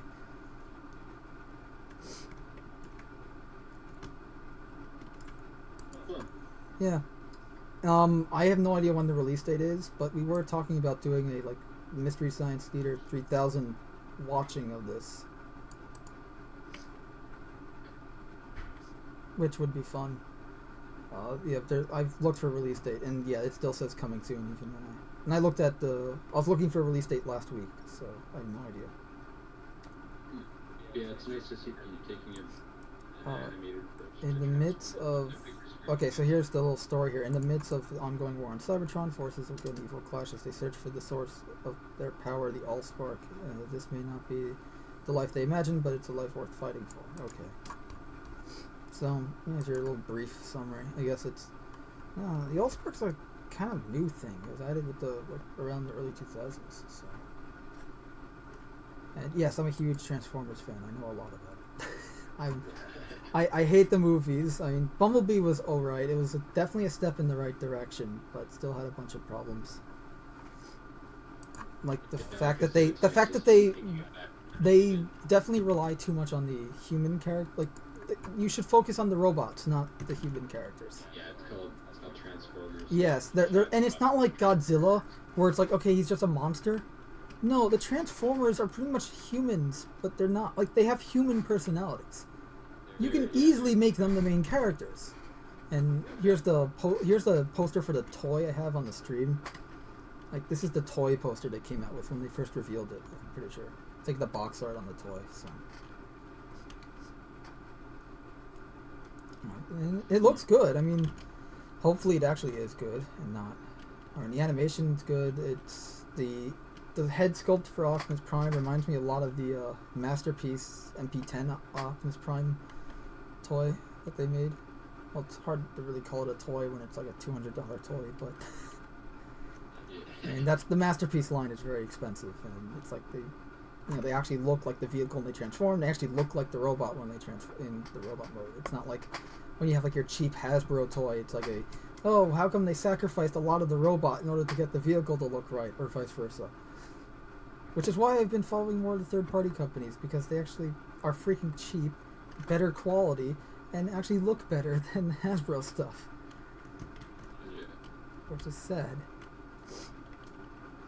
Yeah, honestly, with a lot of stuff nowadays, it's we live in a time when the we live in a time with the parodies and knockoffs are better than the official products.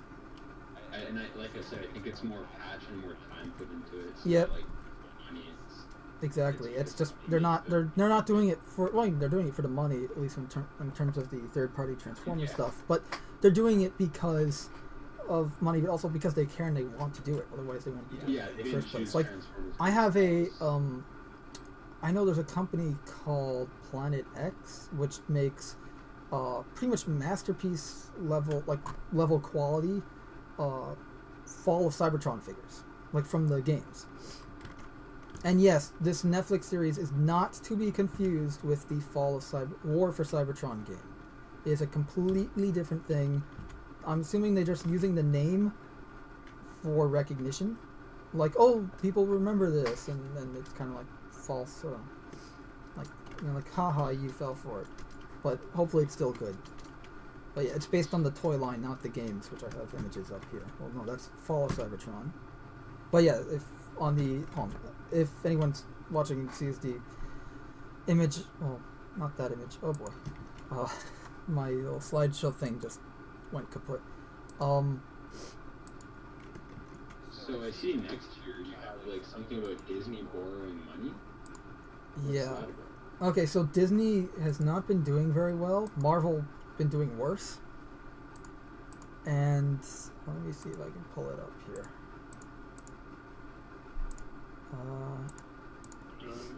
Alright, I don't have the article for why Disney's doing bad, but I have this article for Disney. I don't know if any of you have Disney Plus. My uncle actually got it recently.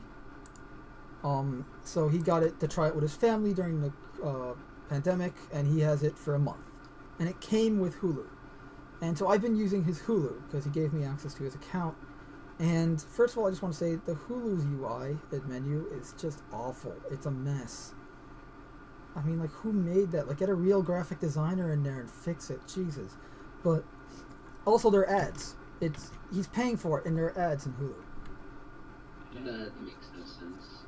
And although I tested it on my phone, TV, and computer, ads on the phone and TV, but no ads on the computer.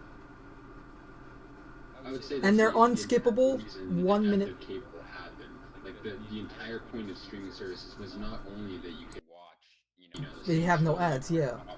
But it was also that, yeah, exactly. And it's not like ads for Hulu exclusive originals or whatever.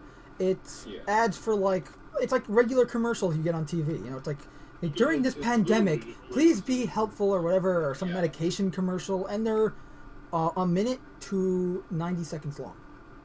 Yeah, and I understand because on Prime has ads. And they're unskippable. Yeah, exactly. And it's at the beginning, and you can skip it. It's only at the beginning of the video, and you can skip it. And it's only for Amazon stuff. 3 tiers of service. Unpaid, where you have lots of ads. Partial paid was $3 to $5, where there's an ad, 1 or 2 ads, and then they're most expensive where there's no ads. So that's That's weird. Yeah, it just does not make sense, really. But yeah, I remember because Disney raises $6 billion in fresh cash while sale of what? While sale of debt securities. Jesus. Here, let me put the article on the screen. Oops.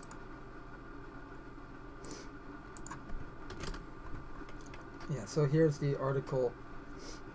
And I know, and speaking of everyone losing money, this pandemic's hitting everyone hard.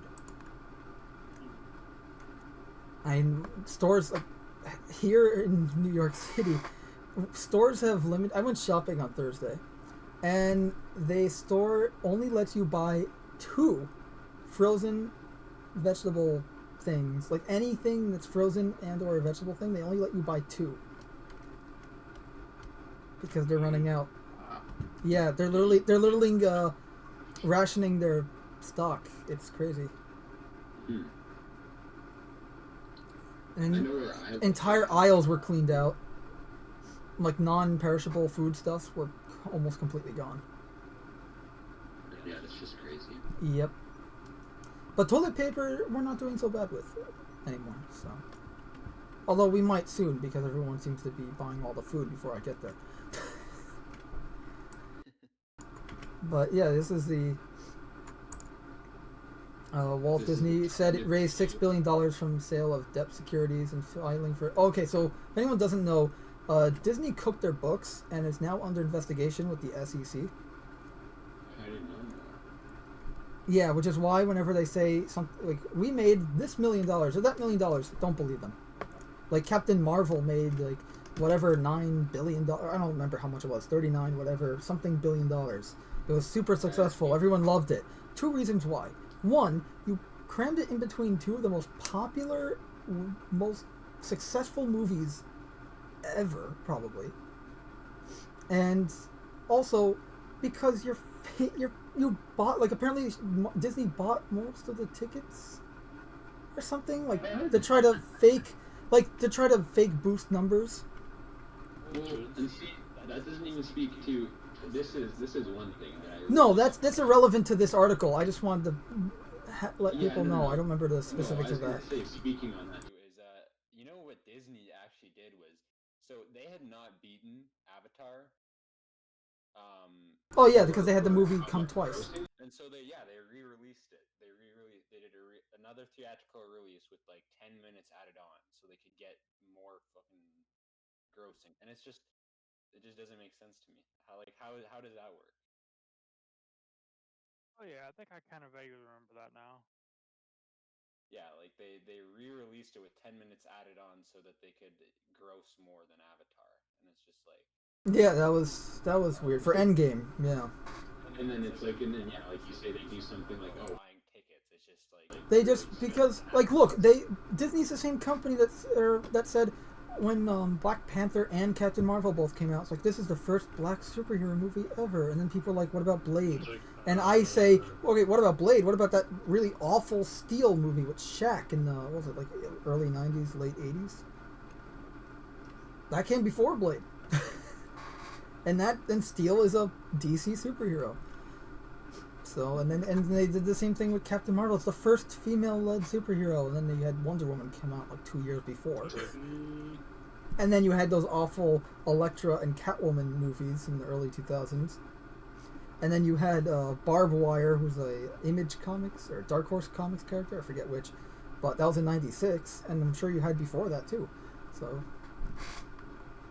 And then they say that they're Miss Marvel Kamala Khan characters, the first Muslim superhero character in comic books. Yeah, Ethan Van Sciver and Grant Morrison created a character in X-Men called Dust back in 2002. So, and she's a Muslim character. Honestly, I can't wait till Snowflake and Safe Space hit the big screen. Oh, they weren't in the newest so comic book Marvel and DC and everything. They put a list of like the comics that are gonna come out. They got New Warriors got delayed. It's not in the new thing. I don't know what it is, but someone mentioned that there were alternate comic of cover variants. Here, there were New Warrior cover variants, and they're funny. Like we've seen the main one, but like this one, but apparently these are also cover variants. And if you notice, they don't have the new Warriors. They just focus on the old team, the good ones. yeah. And like, look at this one. Like, they're so tiny. Like, they're not. We don't care about them. They realize they need. And here's the other one. There was 5 different variants, and these are it. I think that's what happened.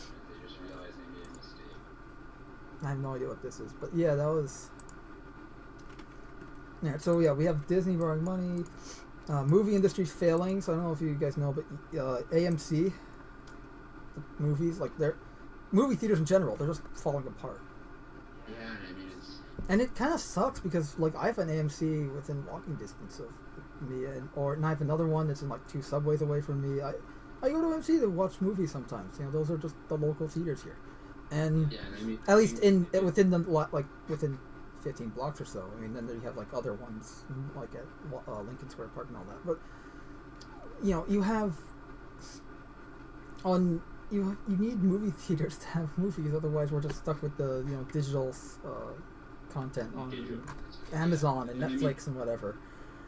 Yeah, I was gonna say. I think it's probably a compound of more people going digital now, like digital releases and stuff. Yeah, it was kind of a slow boat for them up until the pandemic. Like now the pandemic's kind of like speed, and it wasn't like the comic book industry where like the comic book industry didn't need the pandemic in order to fall to pieces. It was falling to pieces for years. The pandemic is just like put it into overdrive, and now it's gonna like fall off a cliff in a matter of days or something. But the movie industry was slowly kind of falling apart. You know, movie theaters were still doing really well when like a Disney movie or whatever came in. And at least like the movie theaters here were, and I mean, now when you have this pandemic plus the fact that I haven't gone to a movie theater in years. The last movie I went to see in theaters was Spider-Man: Homecoming, and that was a waste of $15 per ticket. I think the last movie was Thor Ragnarok. No, maybe it wasn't. I wanted to go see Godzilla King of the Monsters in theaters, but I didn't have the time and didn't end up going. And then I ended up catching it for free on HBO, and I'm glad I didn't go. That was a movie I was really looking forward to. and was very disappointed when I heard that they just completely like, oh look, cool monster. Like when the monsters are on screen, yeah, they look great. Yeah, that's awesome. You see them fight, but when you see the end and see Godzilla kill King Ghidorah, it's just like you don't feel like you just don't care because you didn't really see much of them. The movie was focusing on this stupid melodrama of this family that no one cares about. Like, oh no, the mother is like evil and left them, and the dad's all alone, and the kid is a super genius, and it's like, no, go, like focus. Like there are literally parts of the movie where the monsters are battling, and the camera's focusing on the humans running away, and I'm just like, no, pan right. Like, I want to watch the monsters, not the stupid humans. Like at least you can make the argument like versus Transformers. You know, what a Godzilla movie. Godzilla is just a giant monster that destroys Tokyo, or whatever. You know, or fights other monsters to save Tokyo, whatever it is. But you need the humans to actually have the story, like with the older Godzilla films that are actually good. You know, not. But this is just like you literally have some weird family drama film with Godzilla sprinkled in. Yeah. And the entire movie just remember I don't.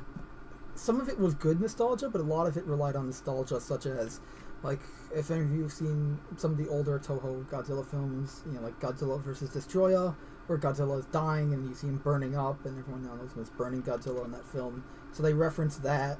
They reference the Oxygen Destroyer from the original Godzilla film, and they reference a bunch of other stuff, like, you know, the original King of the Monsters and Ghidorah and all that. So. What was that? Okay. Okay, do we want to wrap it up then? Yeah, let's just quickly. We don't have a lot of cover left. We have Disney borrowing money, AMC. Oh, okay, Cam just left. He is an essential worker, so that is. So he does need to take off at times.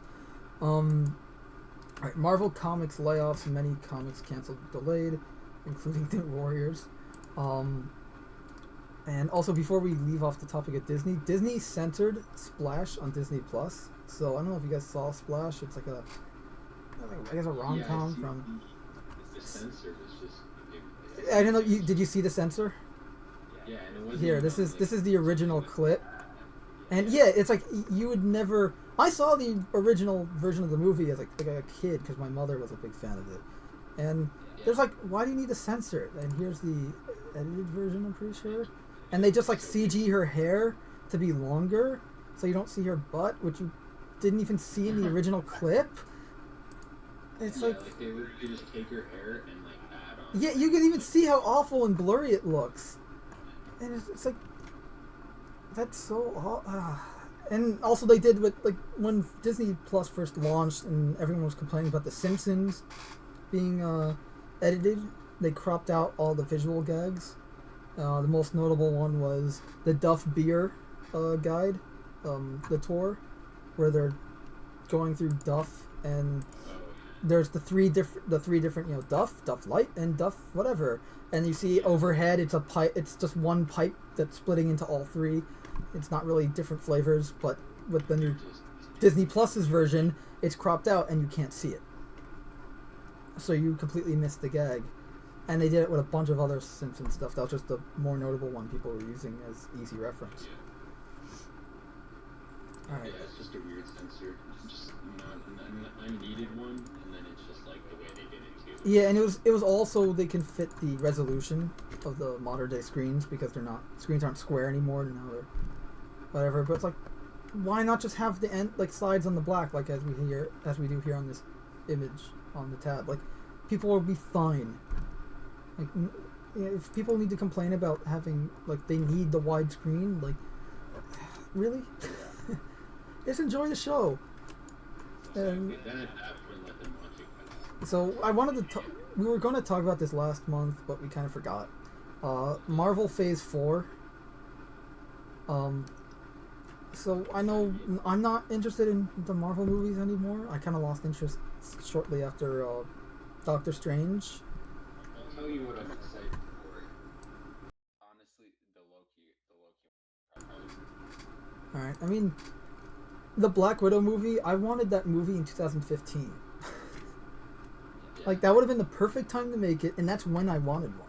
But no, now we're getting it after the character's dead, and it's like it's in between like Civil War and Infinity War. So you know we already know what happens. It's not that like what. I said, yeah, the timing is not you. Yeah, and it's like, well, people know what happened with this character. There's no, not that you can't do stories. It's just like,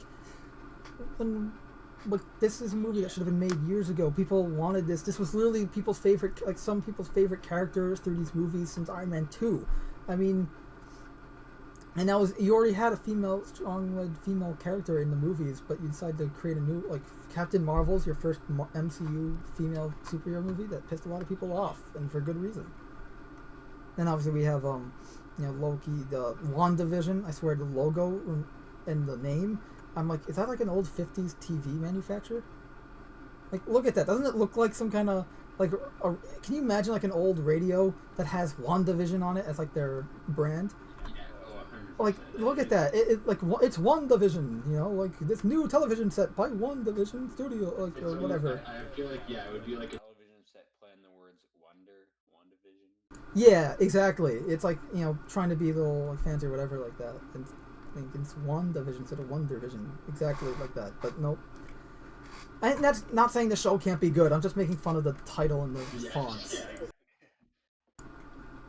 Which is not what I'm going to do with Thor Ragnarok. I'm going to make fun of the title and that it's going to be really bad because they're basing it off of modern Marvel. Thor Love and Thunder, aka not a porn movie. It's not a Thor movie either. It's supposedly. Where it was like, I don't know, because what do they call her female Thor? And no, they don't. Well, apparently, calling her female Thor pisses off Taika Waititi, the director of Thor Ragnarok, and now the director of Love and Thunder, because when they first made the announcement of Love and Thunder, and they had, you know, Natalie Portman on stage and Taika Waititi giving her Mjolnir, and like people were like, they don't want this and like whatever, and they were like, no, don't call her female Thor or whatever. And also that was when he said, you know, like, what was it?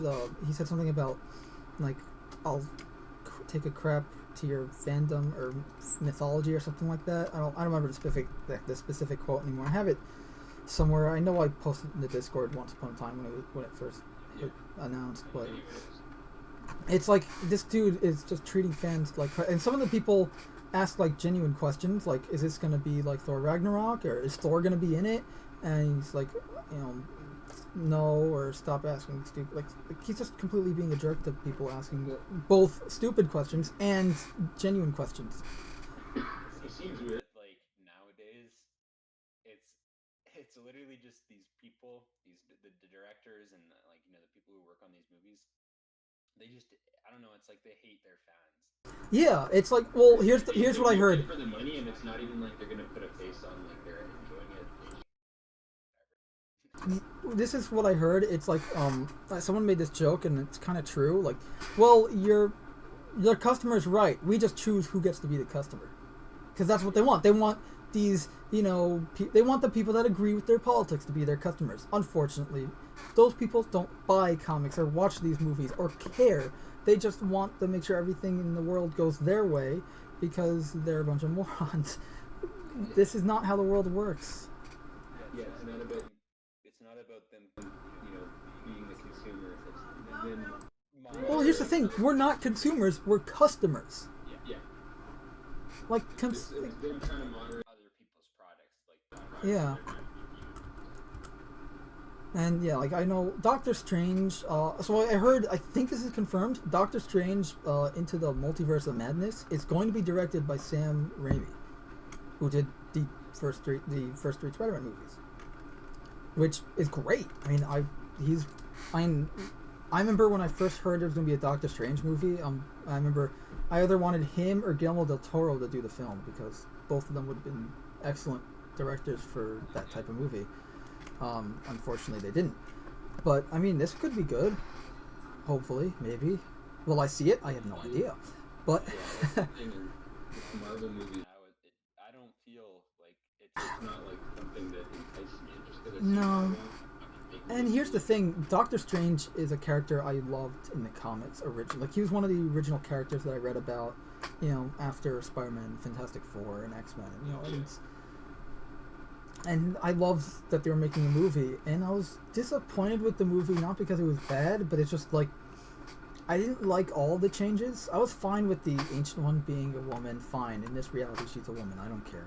But I just like the whole, like, it focused so much on the Infinity Gem, the Time Gem, and blah, blah, blah. Like, no, like, first of all, the Eye of Agamotto in the comics is its own mystical object that allows Doctor Strange to see into a being and see their true self and all that. And it's like, essentially, it's like the ultimate lie detector test and stuff like that. Yeah. And it's like, whereas, and then, like, the way it works is pretty cool because it's like, it opens up and then flies, or no, the part of the amulet flies up to his forehead and then opens up as like a third eye.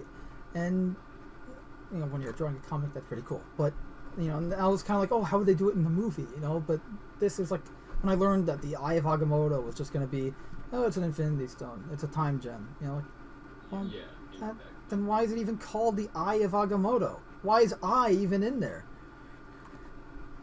Yeah. Like, it doesn't have anything to do with sight. It just looks like an eye. I mean, that's when it configures. It's yeah. But and Shang-Chi, he was pretty much like Marvel's answer to Bruce Lee. Even looked like Bruce Lee. So that could be good. I have some Iron Fist comics where he teams up with Shang-Chi, and they're fun. But I mean, look, if they're good, like if they're in the form of those classic 70s kung fu films, yeah, I'll go see it. Exactly. But I doubt it will. And I hate the constant use of humor in the Marvel movies now. Oh yeah. It's like everything's a joke, and I'm not saying that it has to be all serious, but everything in moderation. Like, this isn't... Like, there are better, well-written stakes in movies like Ghostbusters and, you know, these original, like, 80s comedies than there are in modern Marvel films. And I mean, yeah, it's just the writing needs to be more balanced, I guess. instead of Well, no, because they found a formula that works and they're going to stick to it. That's what they think. I was gonna say, and if they made like movies like Thor Ragnarok, where you know the entire concept of it is it's a comedy. It's a comedy. I enjoyed Thor Ragnarok my first watch through. enjoy it. And like, I'm not saying they shouldn't make stuff like that, but also maybe make you know Make like that's what I liked about the earlier ones, like Captain America, Winter Soldier, and all that. Like, each film was a different genre of film. Ant-Man was a heist movie. Captain America was a political thriller. You know, Iron Man was the like corporate espionage type stuff. Like, I liked that because that's kind of what it was in the comics. You know, the original Spider-Man comics were crime thrillers and mysteries. The original Iron Man stuff was more of that like corporate espionage. There's always some new villain trying to steal something from Stark, and Iron Man had to save the day, and, you know, stuff like that. And, you know, each comic, each character in their own specific titles had a different genre or different theme to it, you know? Like, the Avengers were always fighting these, like, intergalactic threats or some monster or some whatever. You know, S.H.I.E.L.D. was always tackling some other espionage group or something like that. Or someone with, like, a vendetta against someone in S.H.I.E.L.D. or whatever. But now it's all the same. They all just kind of, like, blur together, and it's uninteresting. Yeah, And... it's all, like, slightly serious with comedy.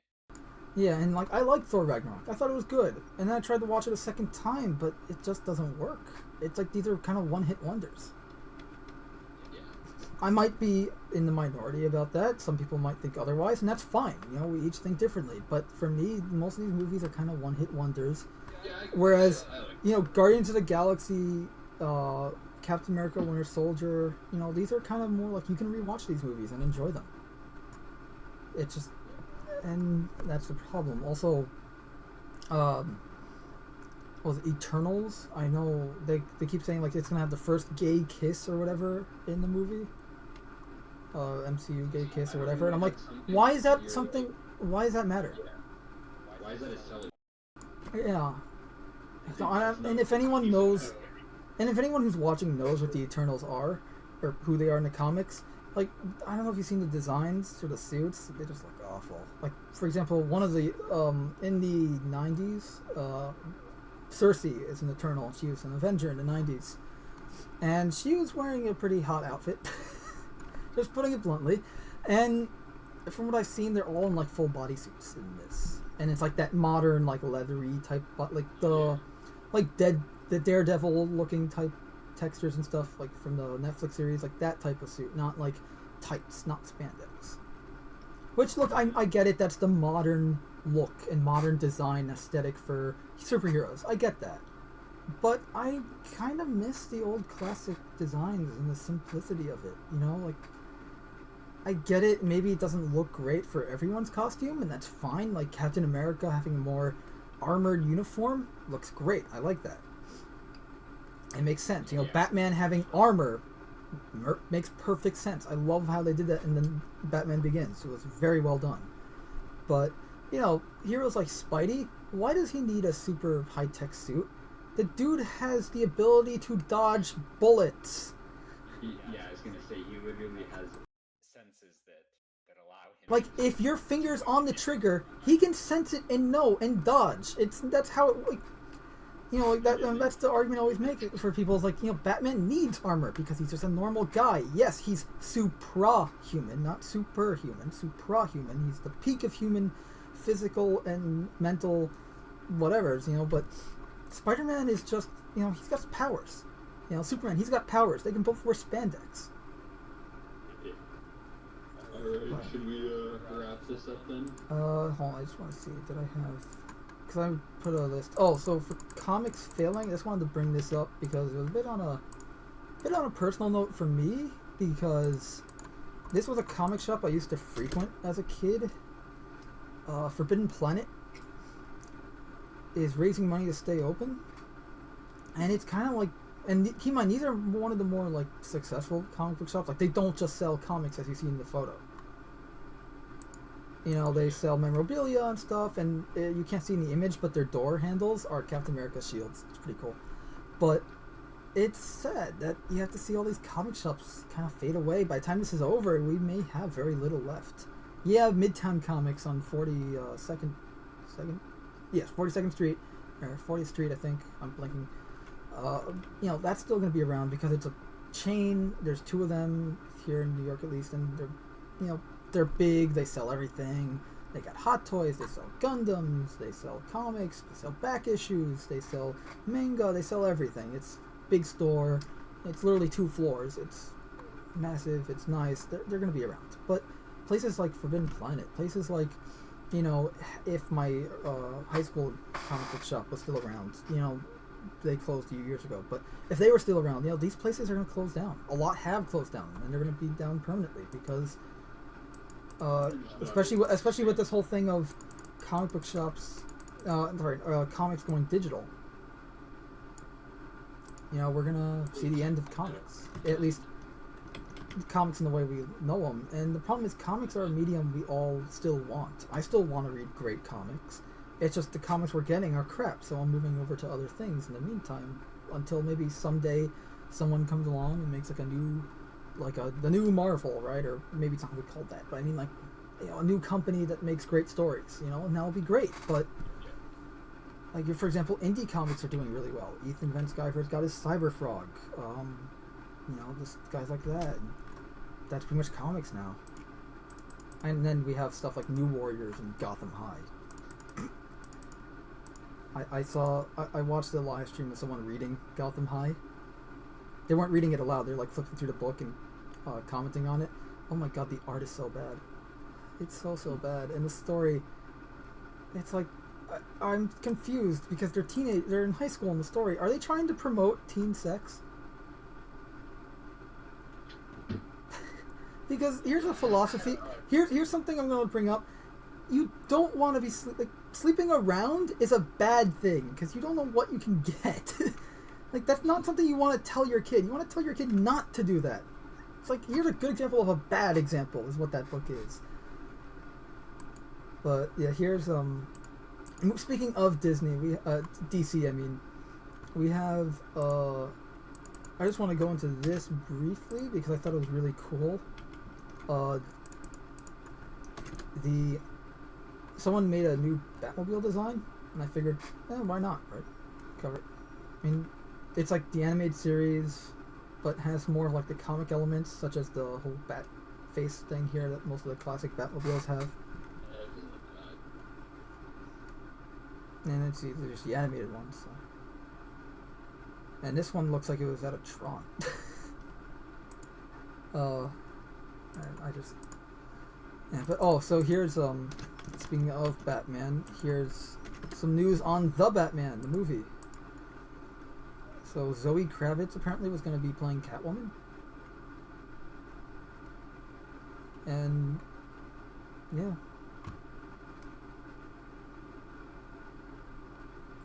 I have no idea what the word is on this movie though. Like I know all the movies have been halted, like they're not doing any production or anything. And here's some more Dune news that I forgot to add earlier. So Dune, apparently Zendaya is gonna be in it or something. I don't know anything about Dune, so I saw clips of the original movie, but like pretty much by clips I mean the end. I caught it on cable one night. That was pretty much it. So, and from the looks of it, I think that's the character she's playing, because this was actually the race swapped character. So, I think. So there's that. I don't know. I just know that Dune seems to be going and not in the right direction that everyone wants it to. Right, and here's what? Maybe I'll watch it. But I mean, I'll watch it if I can catch it free somewhere. If it's on a streaming service I already own. But other than that, I'm not going to go out of my way to watch it. Go out of my way to. And so Diamond to distribute. It's the distributor for all the major comic book publishers. So they have not been able to pay the publishers. Last update I read on it, they said they weren't going to be able to pay them until August, late August. And this was last month. So yeah, here's.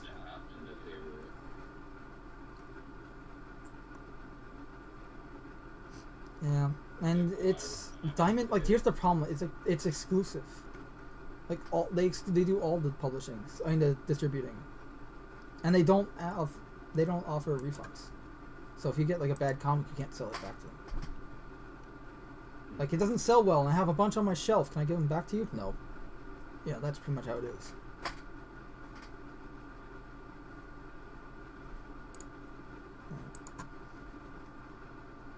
Which sucks, because for those that are in, like, for example, comic book shops are failing right now, as we mentioned. So yeah, exactly.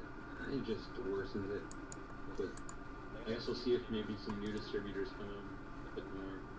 Yeah, I hope we do see some new guys come out or something, because there's some major newspapers that survived the Internet revolution. So yeah, we got the Wall Street Journal and New York Times is still going, and New York Times and New York. Hold on a second. Sorry. Yeah, we got the New York Times, New York Post, Wall Street Journal are all still going. We even got some more local ones still going. So yeah, and obviously you have the same names going all over the state, the country. So you have newspapers. So hopefully comics are still around. Like, I'm not saying they shouldn't. I want comics. I just want them to be good. Like, we're not making this live stream and videos to critique, like, oh, haha, look how bad comics are, idiots. Like, no, we want comics to be good. We're just going to complain about it when it's bad, so that they hopefully listen and go, oh, maybe we should start making them good. But they're not, so.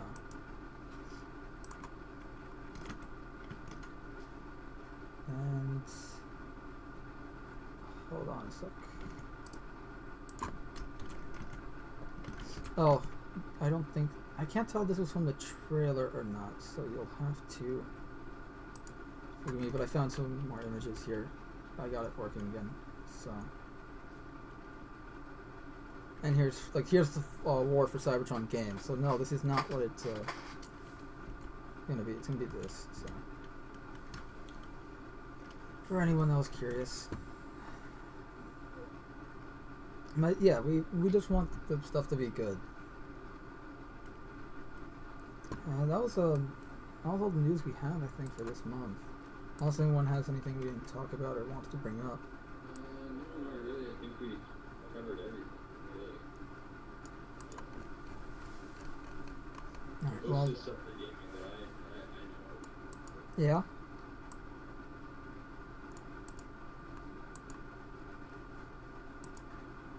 Yeah, I mean, I know I don't know about you guys, but yeah, I haven't played Last of Us, and I'm not a big Final Fantasy guy, so I can't, unfortunately, cover more of that. I can say, though, that I might, unless one of you wants to join me, I'm thinking of doing a video for some Orville content, because we've had some pretty cool fan-made content that I thought would be nice to cover. Yeah, so I haven't really, I don't know, I haven't watched or really seen it yet, so... Yeah. That's actually, it's on Hulu now, and I don't know when season 3 is coming, but season 2 is pretty good. It's pretty much like Star Trek: The Next Generation, but made today. Oh yeah. It's actually good. It's Star Trek compared to new Star Trek. It's real Star Trek compared to the current stuff. And I mean, it's fun. I've been following some guys who made a fanfic called A Planetary Step. And it's like a 6-minute thing, and it's actually pretty well done. And they're actually going to turn it into a series. And I saw a sneak peek that they showed off where they have like the ship that they're calling, I think, the Eisenberg, and they have like a model and everything and CG, and it looked really good. Like, I'm actually excited to see this little fan series.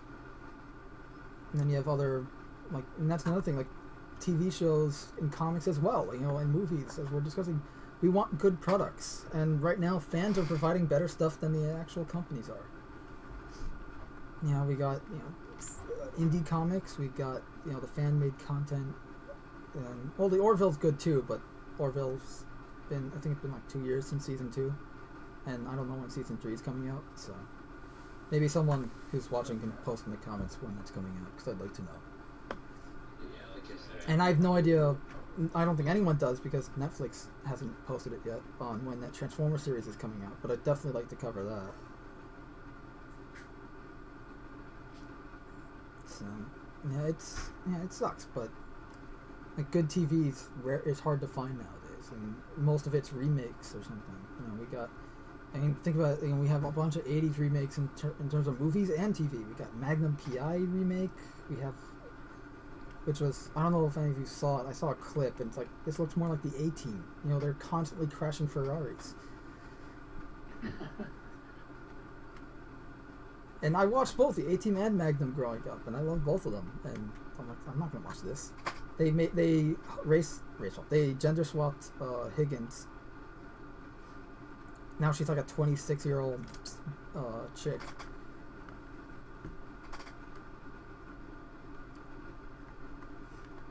So, yeah, it's a sad time. Yeah, I mean, the Orville stuff is pretty cool. And then there's some other fan content I saw. I don't know. No, it's not fan. I think it's an original thing. It's called Project Abaddon. I don't know if you... I saw an interview about the person making it. They're working on it. And it looks like a... Kind of reminds me of like an old Battlestar Galactica or like The Expanse kind of thing.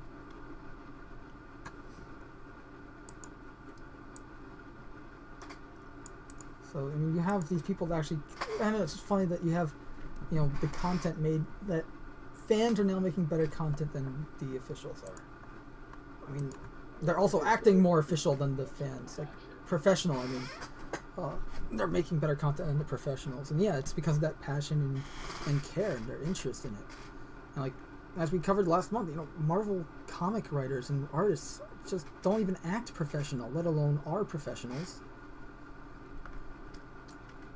I mean, my friend, like, Poger, my best friend and I, who's currently sick with the COVID, and hopefully he's feeling better. We used to make fun of like bad artists and colorists and stuff back in the day, but now we have actual bad art that we can critique in comics. It's like we can do better than that. I mean, that's the sad part. So. Yeah, I think that's everything. Yeah. Oh, we should probably just say a little thing about our sponsor. We finally sort of sponsor. And I say sort of because they're not paying us. But we're essentially, look, everyone's going through a hard time with this. I know I am.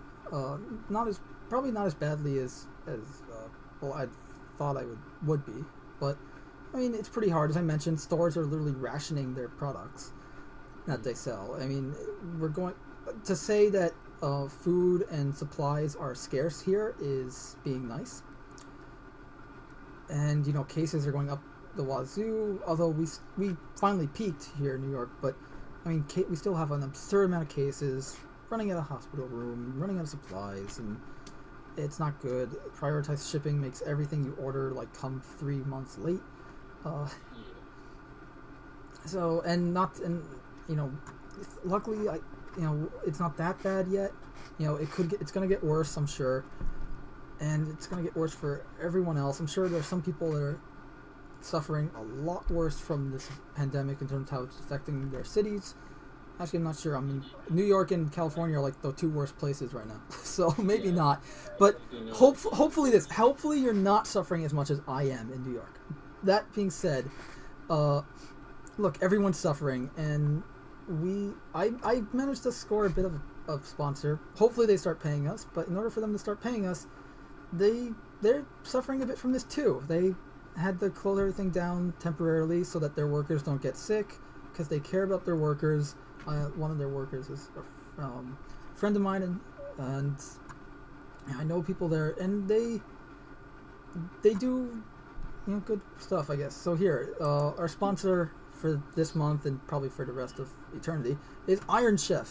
They make Iron Chef products. So no, it's not the TV show. It's Iron Chef products. I'll put a link in the description maybe, but essentially they make sauces, barbecue sauces, panko. Here's all this stuff. Sauces, panko, which is... I have tried their stuff, and it's, first of all, it's cheap. You can get it pretty much anywhere. You can get it at like your local grocery store. They're pretty much at every Walmart or Costco. I don't know if they're at Target. I can check. But you can order them from these stores as well. And they're pretty damn cheap too. And it's great. It's great stuff. And yeah, they make a bunch of stuff, as you can see here under products. You can't order from their website. I'm just using the website so that you can see what they have. Actually, hold on, let me just make it full screen. There we go. So this way you can see everything. Yeah, so they have a bunch of cool stuff. Panko's like their breadcrumbs. They're actually really good. If you like mustard, I recommend the mustard one. But I mean, and it's good stuff. I put this. You can put it on chicken. You can put it on whatever. Like, use the sauces. Me personally, I like taking the General Tso's and sesame garlic and mixing them together because they just taste great. But yeah, you can like buy big jars, regular jars, and then they have like these super ones that I don't know where they are. Hold on a second. Yeah, sorry. So, respond. Ooh, I didn't even know about this. Yeah, so look, they're suffering through a hard time. So if you feel like you want to help us out, and if you enjoy our show, enjoy our content, and want to support us, help support them, because supporting them helps support us. Eventually. Yeah, I mean, it's... You're getting, good sauces and stuff out of it anyway, so... Yeah, and exactly, we're not like, oh, look, here's more Manscaped, or here's more Rage Shadow Legend. Like, no, this is a food thing. You can actually use this every day. If you need it, I don't know, whatever you want. I mean, you can use. They even have like little preferred recipes on their bottles, though. I mean, that's really up to you. Like, you can really use these things for anything. Have it raw if you want. I don't know. I'm not gonna judge you. So, I'm just actually gonna check here. Do they have it? Like, I know Costco and there's no Walmart here in New York, but I know Costco has it. I'm pretty sure, and I know Walmart has it. They just don't have Walmarts here in the city. So if you search Iron Chef, then you can probably order. Oh, that's bad. Costco holds it. Let me see what happens when I search Iron Chef products. Okay, I know I've seen it at Costco, so I know I'm not talking out of my butt. But they do have it at Amazon, so you can really just order bottles from Amazon. So yeah, if you want to help support the show and support our channel here, support Iron Chef, so that they can help support us. That's pretty much it. So, because everyone's suffering from this pandemic, and including some food manufacturers. As I said, they're rationing food at my local supermarkets. Like, I was going to ShopRite, and they're saying you can't buy more than 2 items of certain stuff. ShopRite, a chain supermarket. So, everyone's hurting. Clearly. I mean, we're talking about Disney borrowing $6 million and how Hollywood in general was asking the government for money, which is ridiculous. In a few months, and how gaming industries pay their executives billions and millions of dollars in bonuses and whatnot, and shortchange their actual working staff. Which if they did, they can actually not have to be in such debt right now. So everyone's suffering hard times, and maybe this is a good time to help where you can. And I know some people are having trouble with, like rent and all that. So don't feel compelled. I'm just saying, if you want to, you can help support us by supporting Iron Chef. Yeah, absolutely, not a requirement or anything for watching the show, but it's definitely an option if you're. I'm not gonna hold a gun to your head and say, "Hey, buy this." Because A, I don't have a gun, unfortunately, and B, even if I did, I can only get a .22 long rifle and only have 7 rounds per magazine, thanks to New York laws. Not to mention the 3-year wait time and $500 to $700 for a permit. So, anyway, yeah, that's a good place to end it, I guess. Support the Iron Chef. So we still don't have an outro. No, that's I know it's. Data, whip up some music, man. Maybe I can figure something out. Oh, I was just joking, but if you want to, yeah, sure. I'm in the meantime, I can always just play your Astral Angles jam. Yeah. Actually, I'm going to do that now. Assuming it actually plays. There you go. It's very quiet. There you go. Okay, so this was Cast in Shadows episode 3, the April 2020 roundup. When are we going to do our next episode? Just the first of next Saturday again, or? Yeah, that works for me. It definitely worked out better because less of a bleed through between months of news. Like, I didn't have to worry about, oh no, I'm saving all these articles and stuff from April and now I'm going into May. No, but now I actually need to start doing for May. So that's no, I'm looking at June, sorry. Yeah, no, okay, so 6th, yeah. So June 6th, ooh, what time? We may have to do it at 10. Is that, or at least 10:15, because we kind of started a bit late here. Sorry about that. Yeah, so we don't know about time yet. It'll be sometime on June 6th or June 7th, depending on when we can do it, because if we can't do Saturday night, we'll always do Sunday.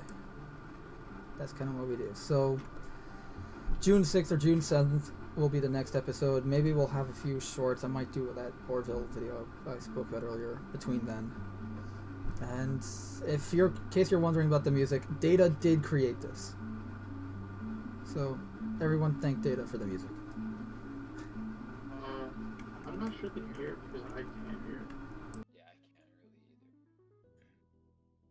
I can hear a little bit.